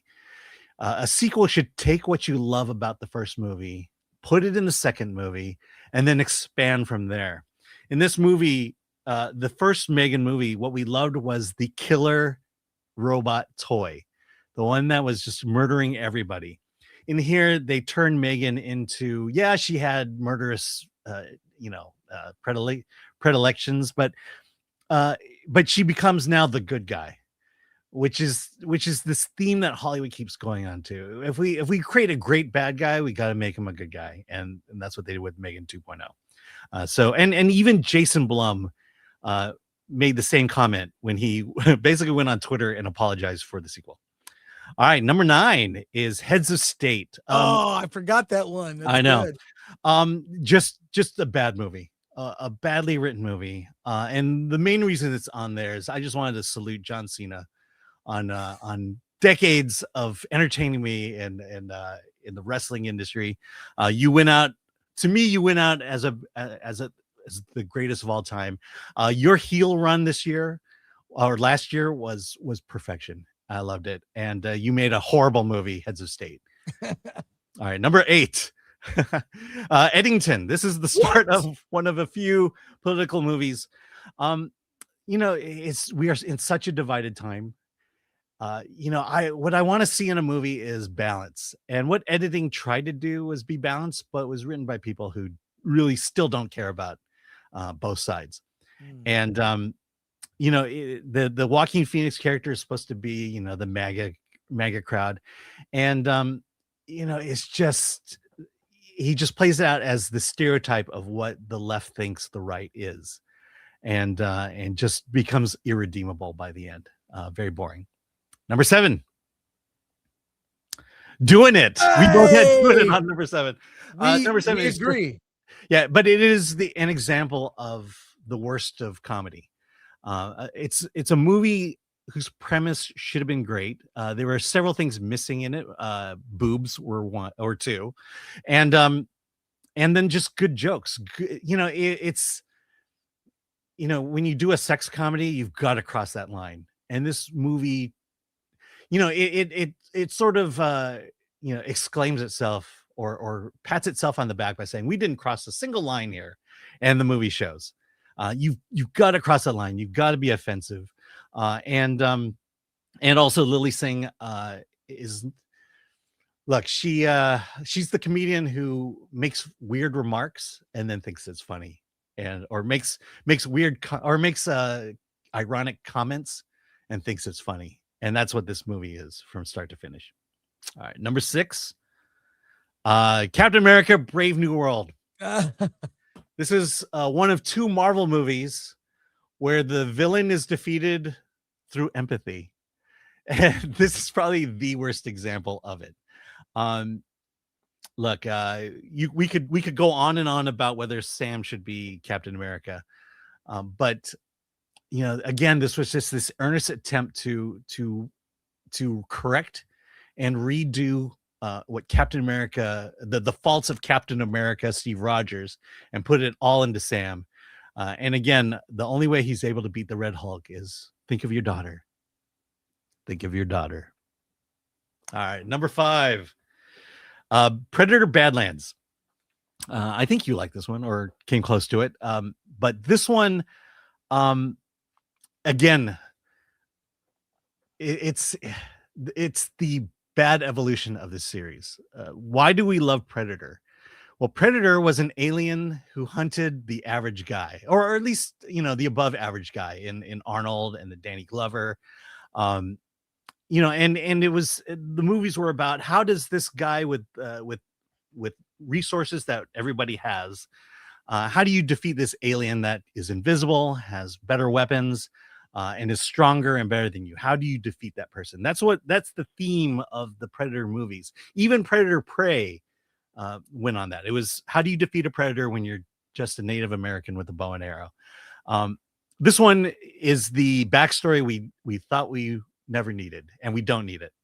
And to kind of empathize, to have your main character be the belittled child of his parents, for him to take down his father, and then that's mother. There you go. That's the ending of a lifetime. Thank you for that. I hope we never meet mother. Number 4, House of Dynamite. Yeah, another one of these award nominated movies. The reason I didn't like this is, and this is a theme again with a lot of movies this year. You have to buy into the plot in order to enjoy this movie. And if you don't buy into the plot from the very beginning, you're lost and you're gone. And that's kind of where House of Dynamite fell with me. It's an interesting story. What do people do when a crisis occurring, when nuclear missiles are about to land on Chicago? What do you do? And the movie takes three different viewpoints of it. It takes the viewpoint of the guys in charge of shooting down the missile. It takes the viewpoint of the politicians who have to make the decisions about what to do, and then finally the president. The reason this one of the reasons this failed with me is, and why the plot didn't work with me, is the idea that these missiles are coming at Chicago and no one can figure out where it came from. To me, that just seems far-fetched. And I kept thinking about that because a lot of the decisions are made of, well, we don't know who launched it. So do we do this? Do we do that? And if you don't really believe that they don't know who launched it, then those discussions mean nothing. And then finally, this is also an example of what happens when our military is staffed by DEI. It's not that women can't do the job, but in this one, the women are overly emotional. Most of them are crying when these missiles are about to land, and you kind of want a military that is going to stay steady and stay focused to deal with the crisis and not fall apart at the last minute. Number 3, one battle after another. Yeah, I'm getting a lot of heat, especially on my online review of this, but this is essentially Antifa the movie. And if anything else, to me, it's an Antifa recruitment movie. If you don't believe that, well, that's your opinion. This is my opinion. Sorry, but that's again, if you don't buy into the plot and this is what you think the plot is from the beginning, it just ruins the rest of it. And I will say that that if you watch Paul Thomas Anderson at the Critics' Choice Awards Black Celebration of Film and Television, that whole sequence where he honors the women of one battle after another just really struck me in the sense of, why did he make this movie? And was he influenced in making this movie? And finally, I feel like the people involved in this movie, if you don't think like them, they hate you. Like, they really hate you. I'll just leave it at that. You can think whatever you want. Yeah, I'm being political. And that's my choice. Number 2, Tron Ares. We agree. I mean, look, before watching this, I watched I watched the first Tron and I watched the second Tron. And I after watching Legacy, I was like, I like Legacy more than I thought I did. Because at least it had something to say.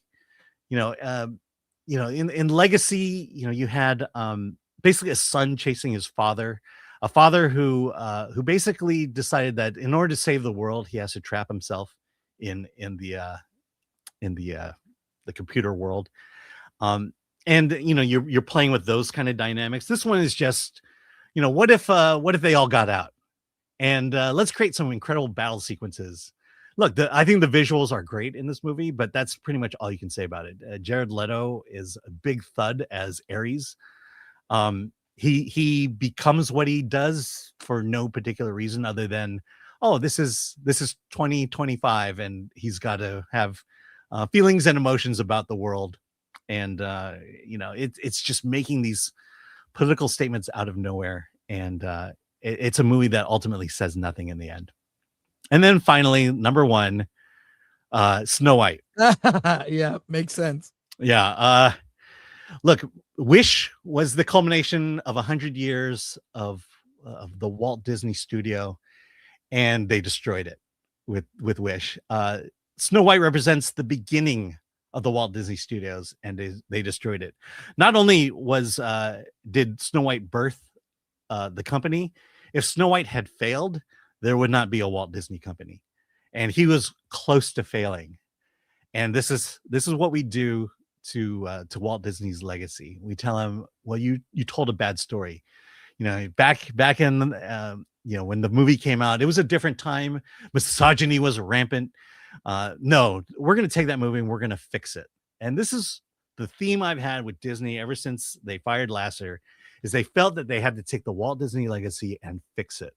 And this was the one that said, hey, Snow White is going to become the ruler of a country that's basically communist Russia. And and not only that, we're going to sing about it. There's a whole song about communism that opens the movie. Oh my God, I could just watch the review. This is one of those movies where bad decisions were being made from the very beginning, all throughout production, and then finally through the promotion of the film. Just one bad decision after the other.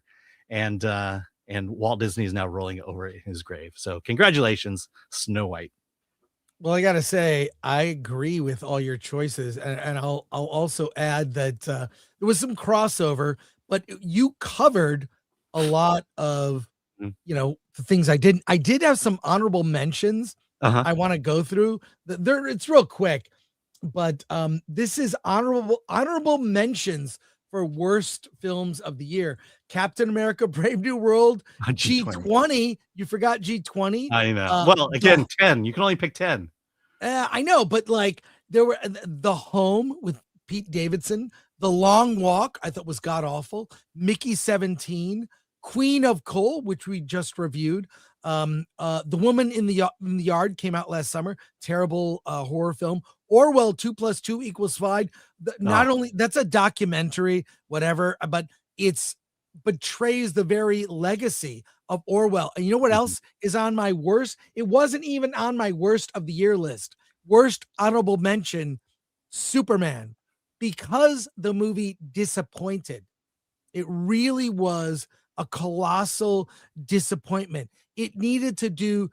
I initially saw it in the theater. I was like, well, that's okay. When I saw it a second time, I was like, oh, I don't really know that I like this.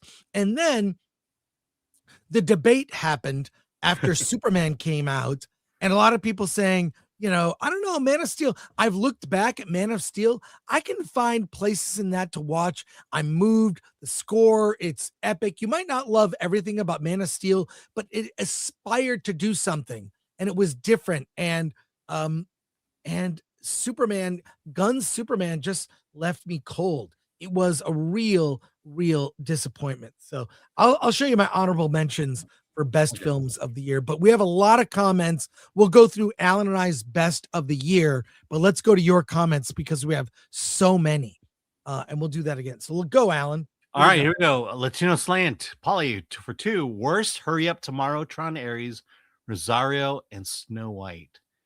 Well, a couple we missed, but thank you, Paulie. Remove the 2 I didn't see, and we're at number 1 and 2 together.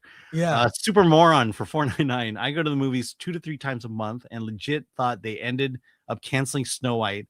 Had no idea it was ever released. LOL. Well, thank you, Super Moron. It came out and fizzled. It just came and went. Yeah, but to Disney's credit, they held to the 90-day window. Yeah. Zodlander for 100 Swedish krona. Worst of 2025. Thunderbolts. Fantastic Four: First Steps. Superman. Best. Nosferatu. Saw it in January. Frankenstein. Sinner Weapons. K-pop Demon Hunter. Hope. And Hope. Doom Part 3 and Project Hail Mary is good. Good night. Oh, wow. All right. Red Dave Motion. Remember for 35 months. HNY. Honey. Guys. I have no idea what that means. Working personal animation short, but it's Christmas themed. IRL, delaying finishing. Should I wait until next Christmas Eve to post or whenever ready? I would definitely do it closer to Christmas than right now. HNY, Happy New Year. Oh, Happy New Year. Got it. Yeah.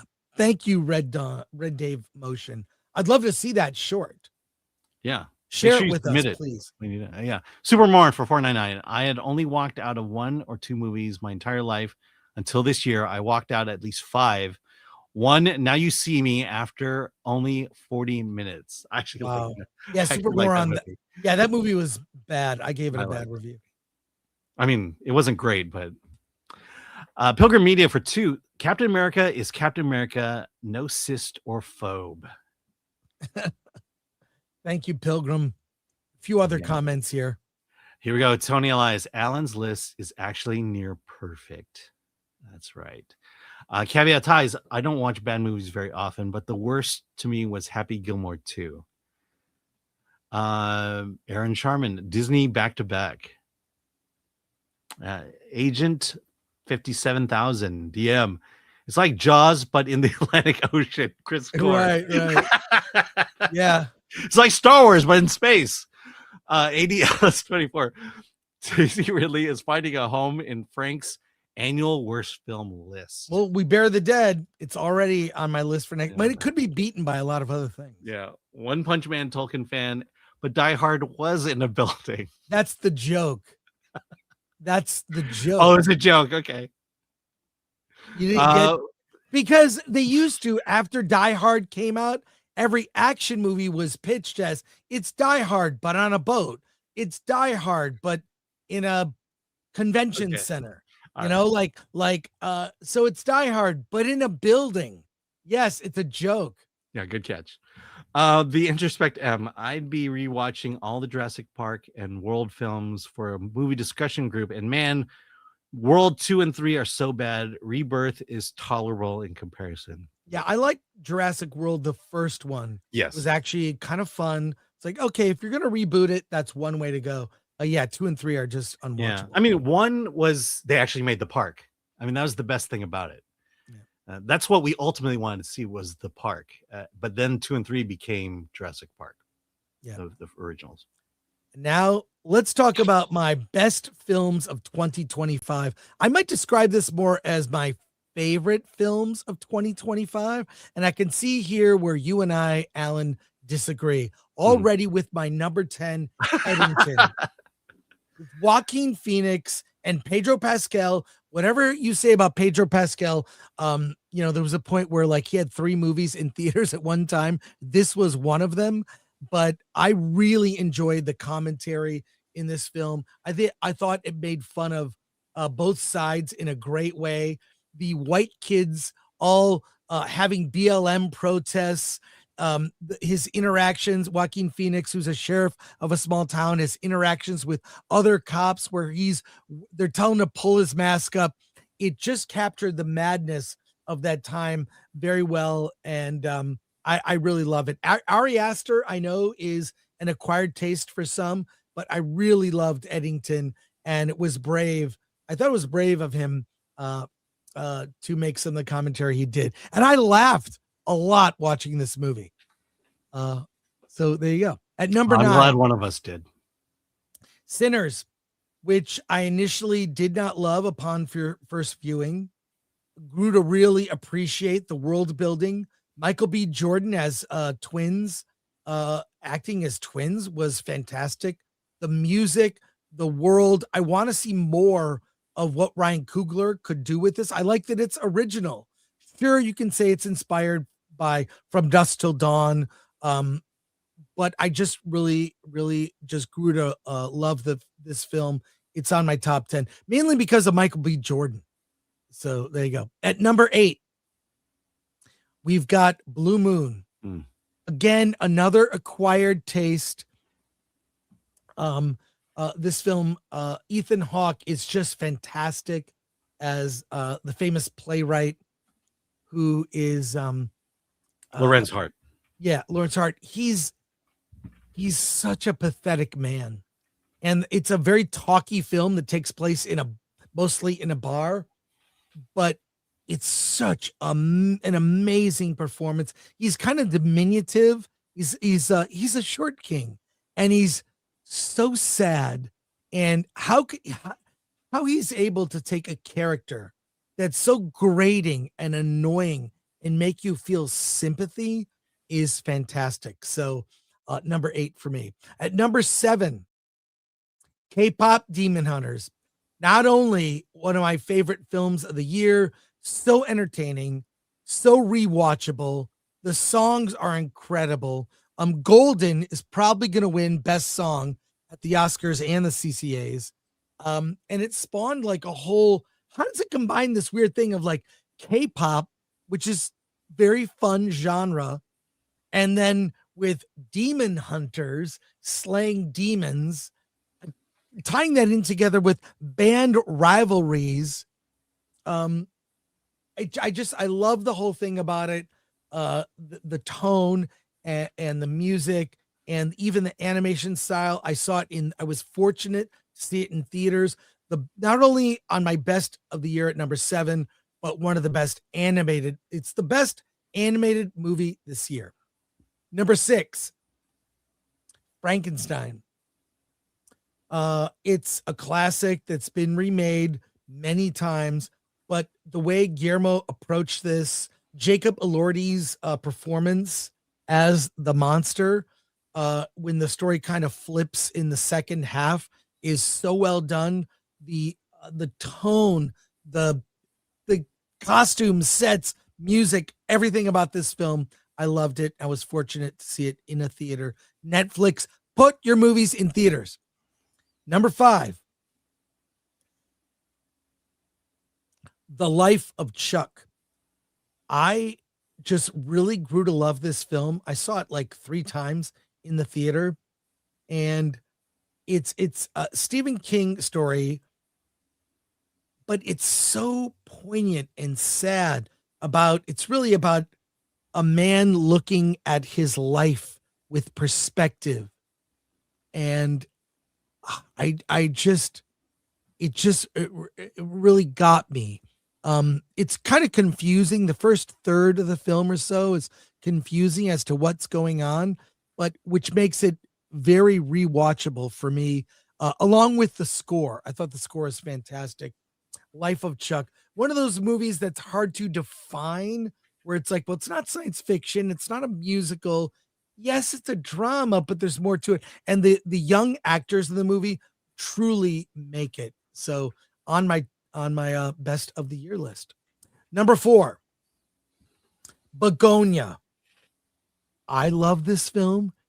I know it's not your taste. I can tell by the scowl on your face, Alan, but I love it. And it's very weird. It's from Yorgos Lanthimos, teaming up with Emma Stone again. And Jesse Plemons is fantastic in this. He's a conspiracy theorist who thinks that Emma Stone's character is an alien. She's a badass female CEO who he thinks is an alien doing bad things on Earth. He takes her hostage and hilarity ensues. It's a weird comedy where the comedy comes from the violence and the sort of uncomfortable nature. I love that it went for it. And I love movies that defy expectations. I really enjoyed Begonia. And it's a movie I can't stop thinking about.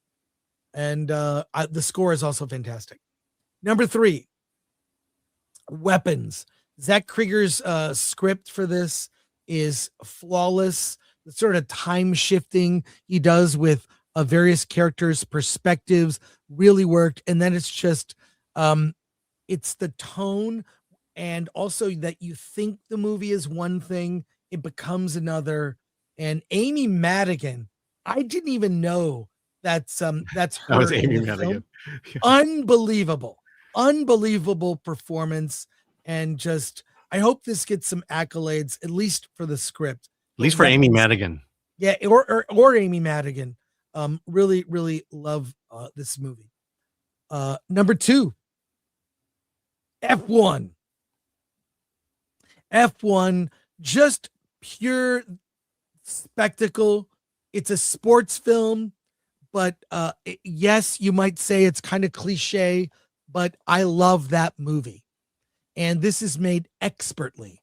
The racing scenes, if you got to see it in a theater with great sound in IMAX or Dolby, it is just all consuming. It's rewatchable.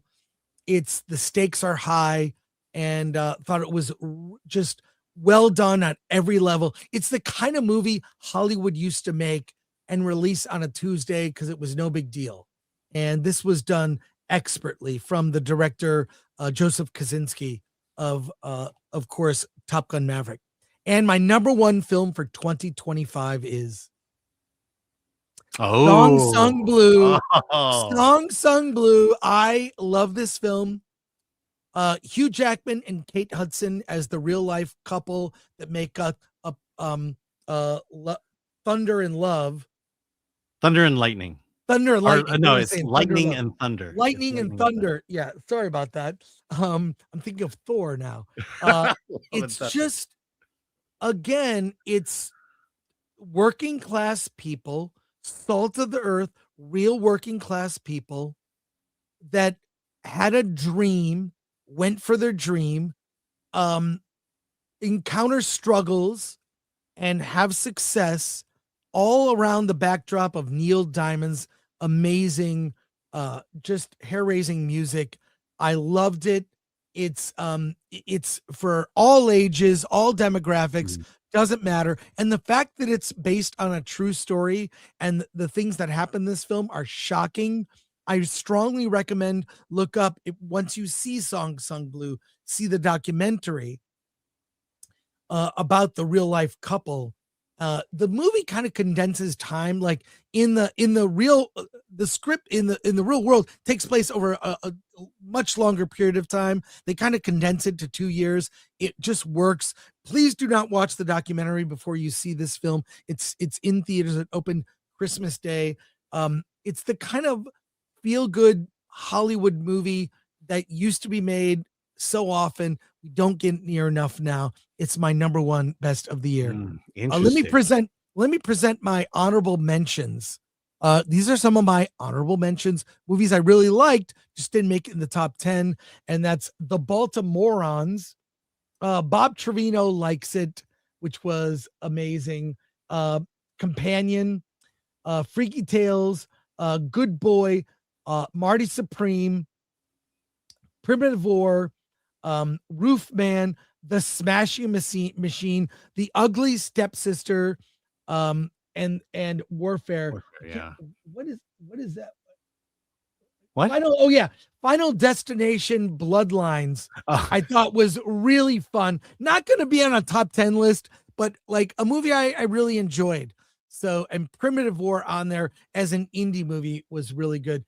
Can you put up the slide, Lori, for my worst honorable mentions? I want to go over those again here, but find the slide for it. She'll put it up in a second here. But what comments do you have, Alan, for commenting on my list? And don't reveal your list. We're gonna go to your list. Yeah. What do you have to say about what I presented? No, very solid list. Very solid list. I am surprised at number one. I didn't realize you liked it that much.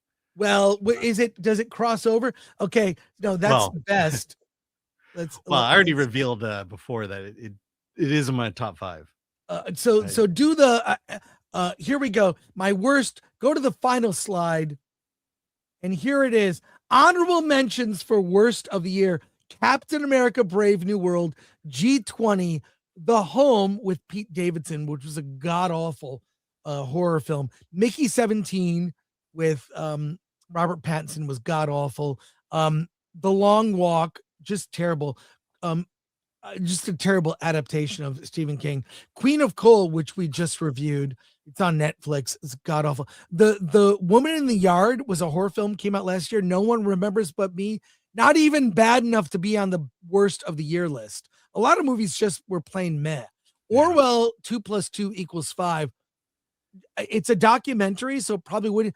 It's worth noting because it completely betrays the legacy of George Orwell.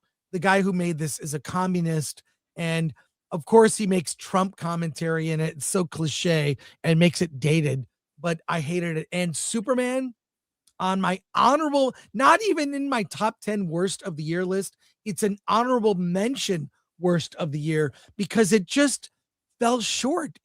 There's no reason that movie should have been a home run. It just fell short. And upon a second, maybe you see it the first time, you think, oh, that was kind of fun. Watch it more than once, the whole thing falls apart. Whereas Man of Steel, Zack Snyder's vision, I think was more thought out, brought it more in the real world. And that's my opinion, Alan. Yes, I know. That's my Your opinion. And so those are my honorable mention worst films of the year. Alan, I know you've got a list. Yeah. Let's go to So, your. so You want to say anything? yeah, I want to say this about my top 10 list. The top 5 are the best movies of the year. Um, Everything else, it's just kind of like I'm piecing this list together, and things came off, they came on, they came off, they came on, and so I would say take with a grain of salt 6 through 10, but 1 through 5, those are the truly great ones. I felt like I needed to put at least one indie film on the top 10 list, and then coming in number 10 is Never Get Busted. This is a documentary about about Barry Cooper, who made a DVD called Never Get Busted. And the DVD was basically teaching you how to stash weed in your car without getting caught if you get pulled over. Barry Cooper, it goes through his entire life, even up till today. But he was a guy, just, your typical redneck Texan. And he gets into the police department, and the last thing you want to do with this guy was give him a gun. And this was during the time where drugs were like the scourge of the world, of the US at least. And people were just getting busted here and there for drug possession, no matter what size. And he was certainly a part of that. He also wrote the book on how to discover drugs and how to arrest people for drug possession. And the guy soon had a come to Jesus moment, realizing that what he was doing was wrong. And that's where the DVD came from, Where to Hide Your Stash. And then he just became this advocate for people who were wrongly arrested and detained by the police. There's a woman in jail. The second act of this movie is there's a woman in jail who someone had snuck drugs on her. She didn't know it, and she was sitting in jail. And Never Get Busted, what Barry Cooper did was he wanted to create a reality show that would entrap police officers, and that this was basically the pilot, and how he was able to get her released through this really elaborate scheme, and how he used the law on his side to not himself get busted, to the point though where he had to flee the country. Because that's how much damage that's how much he exposed the corruption that was going on in the police department, and especially in drug enforcement at that time. It is an incredible documentary from start to finish. It is engaging. Look, I am pro police, like you wouldn't believe, but they're not all great, but most of them are. So I will admit that. But this is a guy who tried to do good. Wow, you makes me want to see it. I really absolutely. see it. No, I did not see it. That's great, Alan. Absolutely. Number 10, I've seen it twice. I'll say a lot of these movies I've seen more than once, and that's why they're on the list. Number 9, Superman. What? What? I have seen Superman 5 times in the theater. That's probably the most I've seen of any movie this year. You can go back to our discussions about Superman. The biggest thing is I am so not hung up on the lore of Superman that I actually enjoyed myself watching this movie. The whole father thing, it's like, to me, there's like Jor-El. Am I getting that one right? Yes. Jor-El, to me, Jor-El was Marlon Brando. That's the extent of what I know of Jor-El. So this idea that, you ruined him by turning him bad. Well, I mean, look, I have Marlon Brando, and now I have Bradley Cooper. To me, they're just interesting takes on a story, and that's where I'm kind of that's where I stand on Superman. Is I'm intrigued by Gunn's take on it.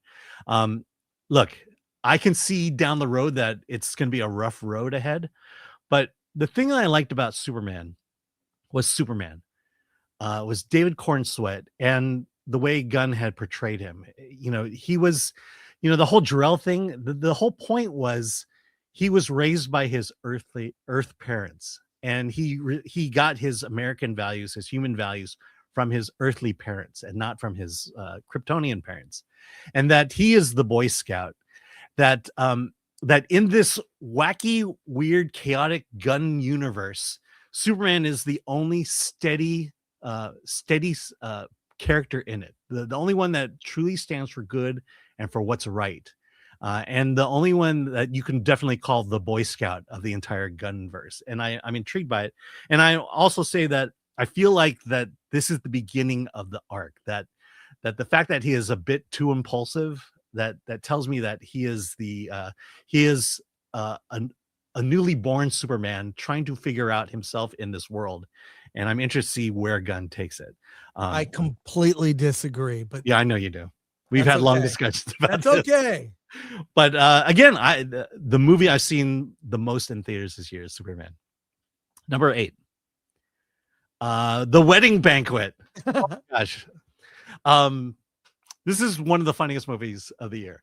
It's a nice small indie film. It's basically about a lesbian couple and a gay couple who want to stay in America to their parents' wishes of them coming home.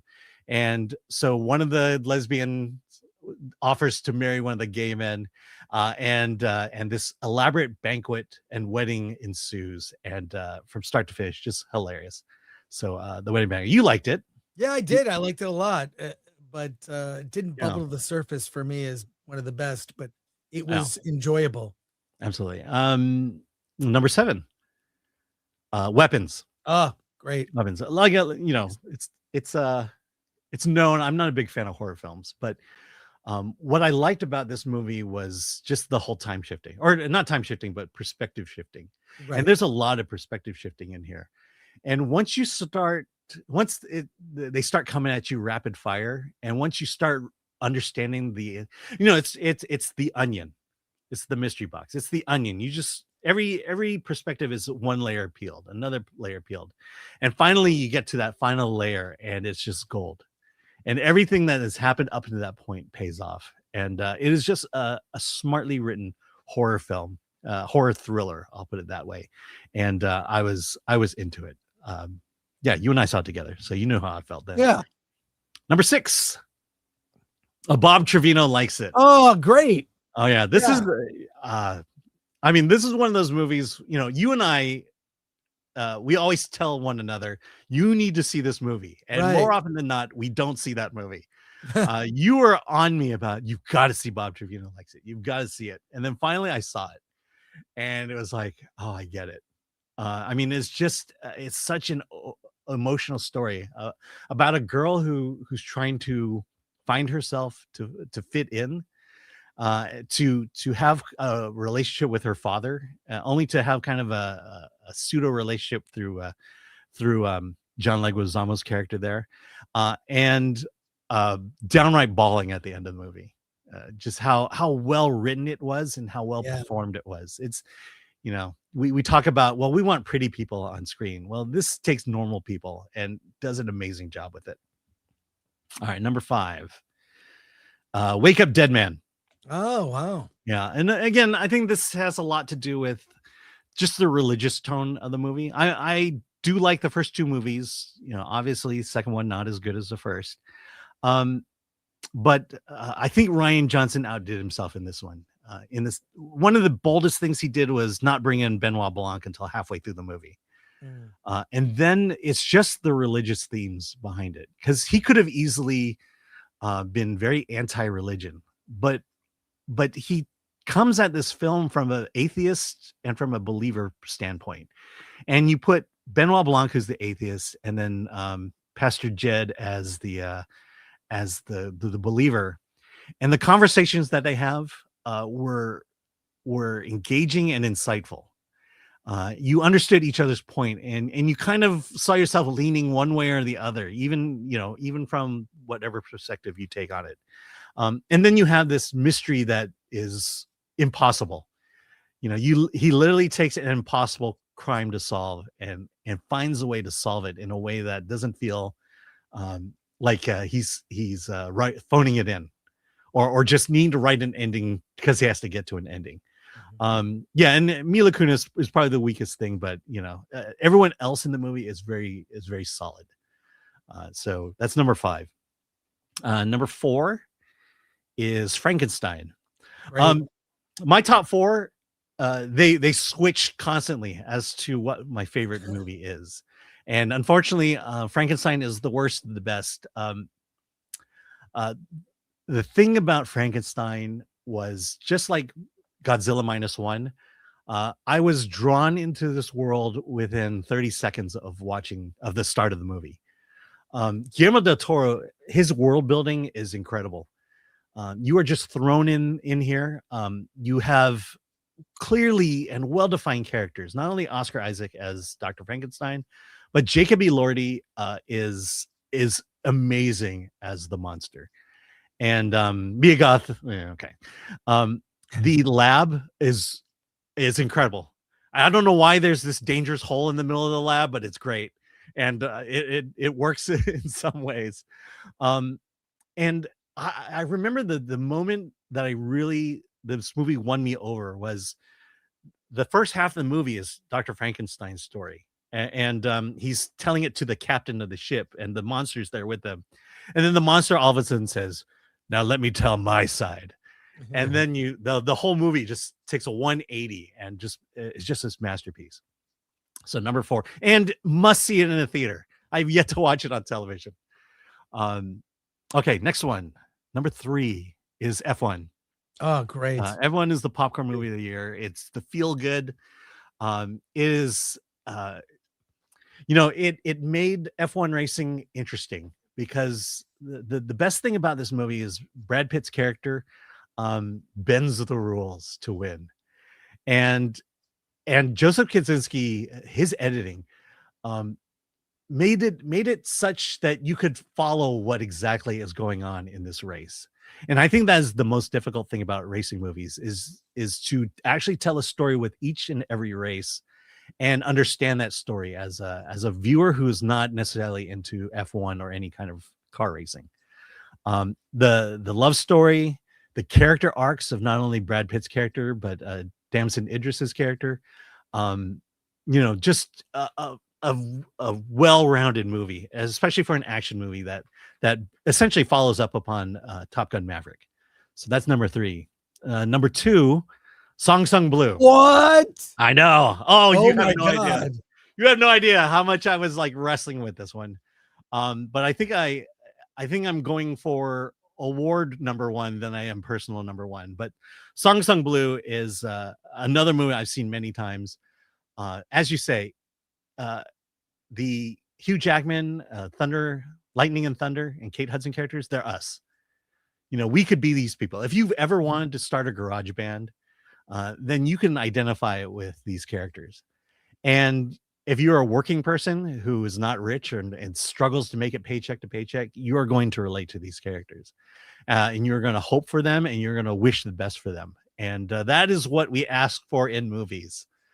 Movies that make us feel good, makes us, aspire to be something better than ourselves. And Song Sung Blue does that. So definitely. And then finally, number 1 is Sinners. Oh, wow. Yeah. Sinners is the second movie this year where from the moment the movie starts, you're just drawn into this world. I've only seen this movie in IMAX, and I can only imagine that this movie is probably the only movie I would ever say you have to see this in IMAX. But Ryan Coogler is proving, with the exception of Wakanda Forever, to be a master storyteller. He is, as much as you think this movie might be about race, it's really not about race. But it's about belonging, and it's about community. I find it interesting that the least racist group in this movie were the vampires. Which is a whole other discussion to have.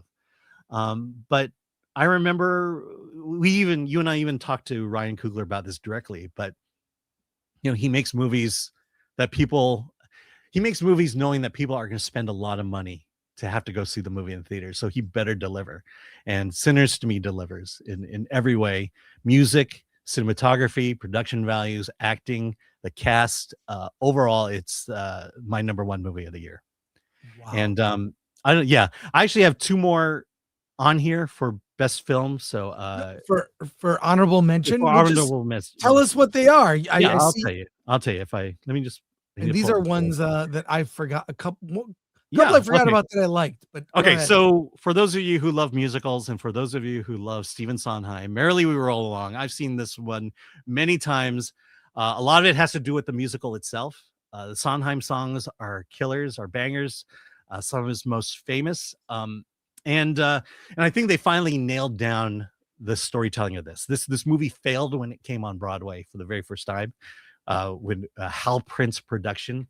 And they finally made it great. Jonathan Groff is perfect as Franklin Shepard. Lindsay, I believe it's Lindsay Alvarez. She plays Mary. This is the best version I've seen of Mary in this play. And Daniel Radcliffe is okay. Second one is The Roses. Next to The Wedding Banquet, this is probably the movie I laughed the most at. I think, I was kind of like, well, they're remaking a movie. Benedict Cumberbatch, Olivia Colman. They just hit it. They nail it. They understand the story, the emotional beats of the story. And just the degradation of their marriage to the final ending and conclusion of their marriage. Just well done. Jay Roach did it.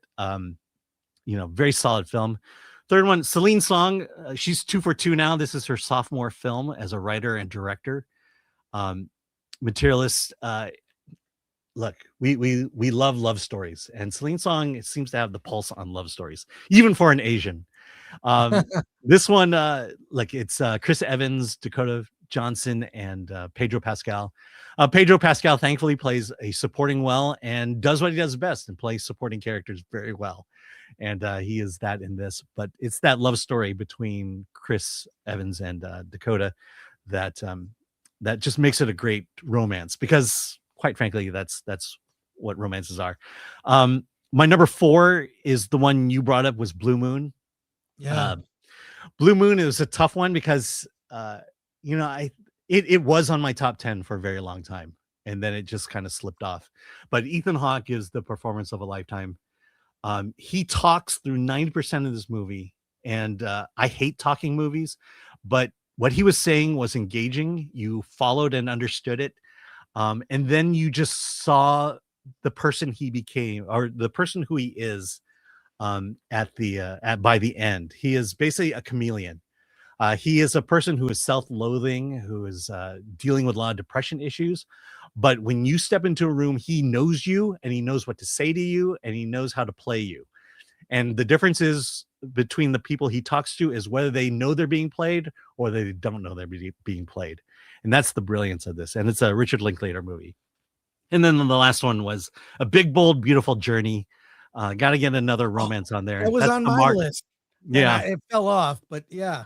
I know. That one I didn't expect to like either. But by the end, it was just a very touching romance. And I have to say, like comedy, romance is something that Hollywood hasn't been able to do in a very long time. And there are at least 3 examples of good romances this year. And so hopefully we'll see more of it next year. Well, I got to say, I really enjoyed your list. I enjoyed your list because I feel like you kind of made up, or like, oh, I forgot about that one, or that one didn't rank on mine, but it ranked higher on yours. So yeah, like Superman. Other than Superman, I probably don't disagree too much, but you felt differently about it. But a lot of it, it's like interesting to see how time will change your opinion. When I first saw Oppenheimer, I did not love that film. It ended up becoming my favorite movie of the year later, because I kept going. There's something about it that bugged me. I kept going back to it. And that was Sinners for me this year. Initial impression, had issues with it that just kind of melted away because, it affected me. So, I love, this is great. We should do this every year, Alan. Yeah, we should. Like the last few years we've been doing this. Yeah.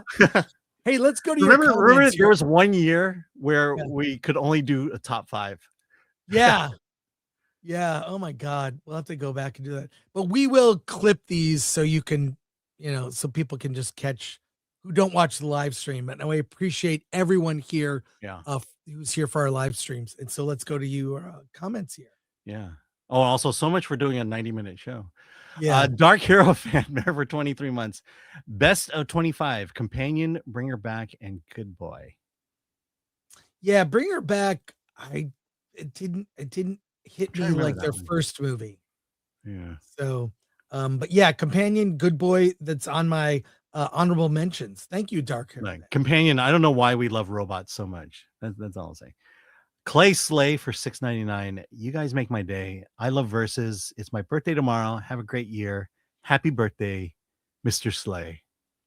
Mr. Slay, Clay Slay, happy birthday, my friend. Awesome. That's great. Enjoy your birthday. Yeah. January 3rd. Yeah, drink safely on this. Polly, Latino Slant, number for 5. Best F1, Frankenstein Superman. See, 28 years later, Warfare, Companion, Sinners, Bring Her Back, Dhurandhar, Demon Slayer, The Unexpecteds, Train Dreams, Weapons, Selena, Doc, Kiss of Spider-Man.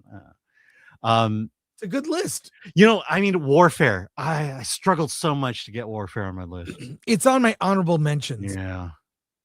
Thanks, It's just Paulie. you can only have Appreciate so you. many. Yeah. Happy New Year, Paulie from Latino Slant, and sub to his channel. Okay, Black Cinema Critic for 20. Ulysses BS song on Blue being number 1 is recency bias. You're contradicting yourself, saying that movies aren't as made like they were in 98, but you listen to prove that to be hypocritical. All genres for represented.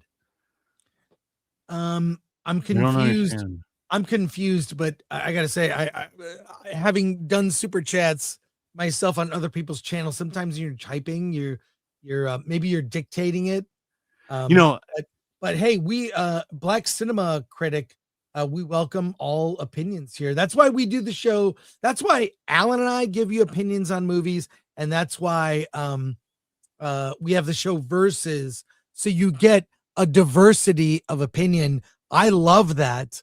I listen to people or watch people that I agree and disagree with, but I do think, so to the comment, Song Sung Blue is number 1 because of recency bias. We saw Song Sung Blue months ago. Yeah, at least 2 months ago. We saw it I think in October. Yeah, and We were lucky I've seen to it see it another early. time since then. Yeah, we've both seen that movie, I think, more than once. And let's put it this way: the movie was made like it was made in 1998. Yeah, there's not a lot. This is a low budget movie, and there's barely any special effects in it. Yeah, well, look, thank you for your super chat, Black Yeah. Cinema Critic. Cringe Peddler says Song Sung Blue is a perfect movie, and Saint Solomon Frankenstein should have been in theaters longer. I agree. I agree with that. Thank you. Nick XH for 5. My top movies are K-pop Demon Hunter, Mission Impossible: Dead Reckoning, Demon Slayer: Infinity Castle, Zootopia, and Weapons. It's a good list. Yeah. Yeah. Geek True 64 for 2. Mine, Jurassic Rebirth as worst, Formula One as best. That's a good. There you go. Yeah. Like I said, any one of my top 5 could have been number 1. Thanks, Geek Truth. Okay, here we go. Black Cinema Critic for 10. Chris, top 10 list is recency bias. Song Sung Blue being number 1 proves that just like 1998, just Old Man Yelling at Clouds, all type of movies were represented this year. I think you did represent all type of movies. I think we address it. I don't know what to say. Yeah. So, and to be clear, some of the worst movies ever of the year will be released in the first quarter, January, February, March. They're dumping them. The best movies of the year are generally saved for the end of the year for awards consideration. That's why so many of the best movies are released in the fall, because it's award season. Recency bias, bullshit. And by the way, Sinners came out in what, like March? Yeah, March. Okay. Yeah. No I got a lot recency of time to bias chew on that there. movie. That movie I saw and it worked on me. I end up seeing it several times, and the more I saw it, I was like, this is really good. So I don't know. You're not look, critique the recency. Your arguments are thin. I'm sorry. Yeah. Those are thin arguments. I base it on them. And look, I've been doing this for a while. I know what you're talking about. And you can say Old Man Yelling at Cloud. I would say old critic that's seen a lot of movies, maybe knows some more things that other people may not. I have perspective, and you're welcome to look at other people's perspective. Yeah. I mean, I would say also all the Christmas Thank you movies, for the super chat. all the movies that came out during Christmas, we had seen a month prior, at least. So we've had time to think about those. Oliver. Oliver for 199. Superman, top 11 worst film of the year. It did. Yeah. The funny thing is, it didn't even make my top 10 worst. Second Solomon, hey, Superman is on my best list. Sue me. That's right, Solomon. You're correct. That's fair. You've got one of us on a worst honorable mention, one on the best. Thank you, Oliver. Appreciate you. Got to get you on Versus again. Red Dave Motion for 599. Just get a new mic. Cool. Thanks, guys. I'll post it to Film Threat Discord. I'll post it to Film Threat Discord few weeks. Train Dreams fave. Don't have it worse because you're my canary in the coal mine when it comes to doozies. Train Dreams was also. It's like it really should be on my list, but I can't put it on my list. Yeah. Thanks, Red Dave. Thanks for the super. Napsky for 5. I really enjoyed Sketch with a $3 million budget. I was pleasantly surprised by this gem. Thank you for all you do at Film Threat. Thank you, Napsky. Appreciate it. Church Jack for 499. Sinners was really good, but the Modern Blues soundtrack was terrible because could have curated greatness with authentic old time music. Yeah, but I don't look. I don't mind it. It's. I don't know. It's also it kind of opens up a whole other world of music that you can explore. So I get it. Look, valid critique, but it still worked for me. And that's gonna wrap it up for us today. I was like at the beginning of the show, I said to Alan, we're only going 90 minutes. You can't go no more than 90 minutes. Don't go 90 minutes. We're gonna do a short show today because yesterday was New Year's and it was quite a New Year's. It was with the parade and everything else. It was kind of wild, but and then I went to the movies. It was a wild time, but had a great New Year's. But it was great. This is one of my favorite shows we've ever done together. And shout out to Atomic Lori who did those amazing graphics. Big shout out to her. Great. She is unappreciated. I appreciate her. Yeah, no, I mean, Alan. When you watch past years when we had to make those slides. Oh my God, we did the slides on Google Docs. I know. Here's my number one. I'll scroll down the list. Yeah. But yeah, thank you to Atomic Glory. Thanks to our mods. Thank you to all of you for watching us and supporting us all through 2025. It's been a wild year. We will be. Thanks to all the mods. MK Solid, Lord Thothy, everyone. If they're here, appreciate them. Yeah. All of them. And we will be back on Monday with Versus.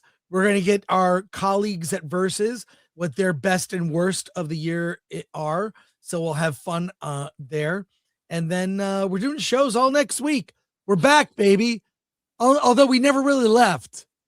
We did shows on our normal schedule, maybe not as long, but we're back to our normal schedule next week. It's going to be a wild January. I did our schedule for January. It looks terrible. Alan, yeah. It's a very bleak, but we'll review Wonderman on Disney Plus. We'll review Starfleet Academy. We're doing a Golden Globes watch party a week from this Sunday. We'll do a watch party watching the Golden Globes. I don't know who'll be there. Probably me, you, Badger, maybe Dante. We'll invite some others, but the Golden Globes, Nikki Glazer is the host. She did a great job last year, and we'll watch. Oh, and you forgot the more important broadcast coming up this Sunday. The Critics' Choice Awards. Alan and I will be at the Critics' Choice Awards on Sunday. It's going to be televised. I got an email alert on E and USA Network on Sunday. Yeah, so look for it on E.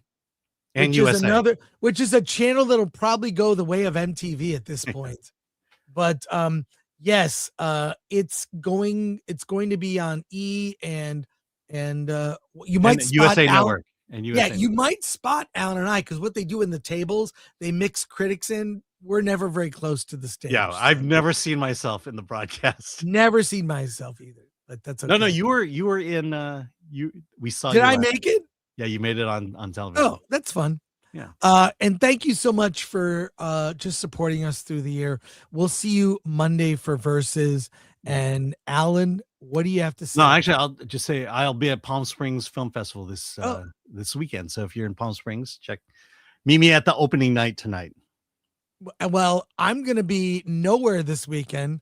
I'm going to stay home because it's raining, and I'm going to cross my fingers I fit into my tux, because after award season, I've eaten so many cookies and desserts and things I should not eat that I 100% gained an extra 5 pounds. Well, I've lost 30 pounds since last year, so I know I'll fit. Yeah. Well, thanks everyone. Oh, well, what? I just want to say, you want to know what movie I'm going to miss today? What? It's the Gore Verbinski Sam Rockwell movie, the one about. Oh, I want to see that. I know. Where I is can't it? make the schedule work, but they're showing it at the festival today. So if you're in Palm Springs and you want to see that movie, tickets are still available and you can see it tonight. Oh, that looks good. Yeah. Cool.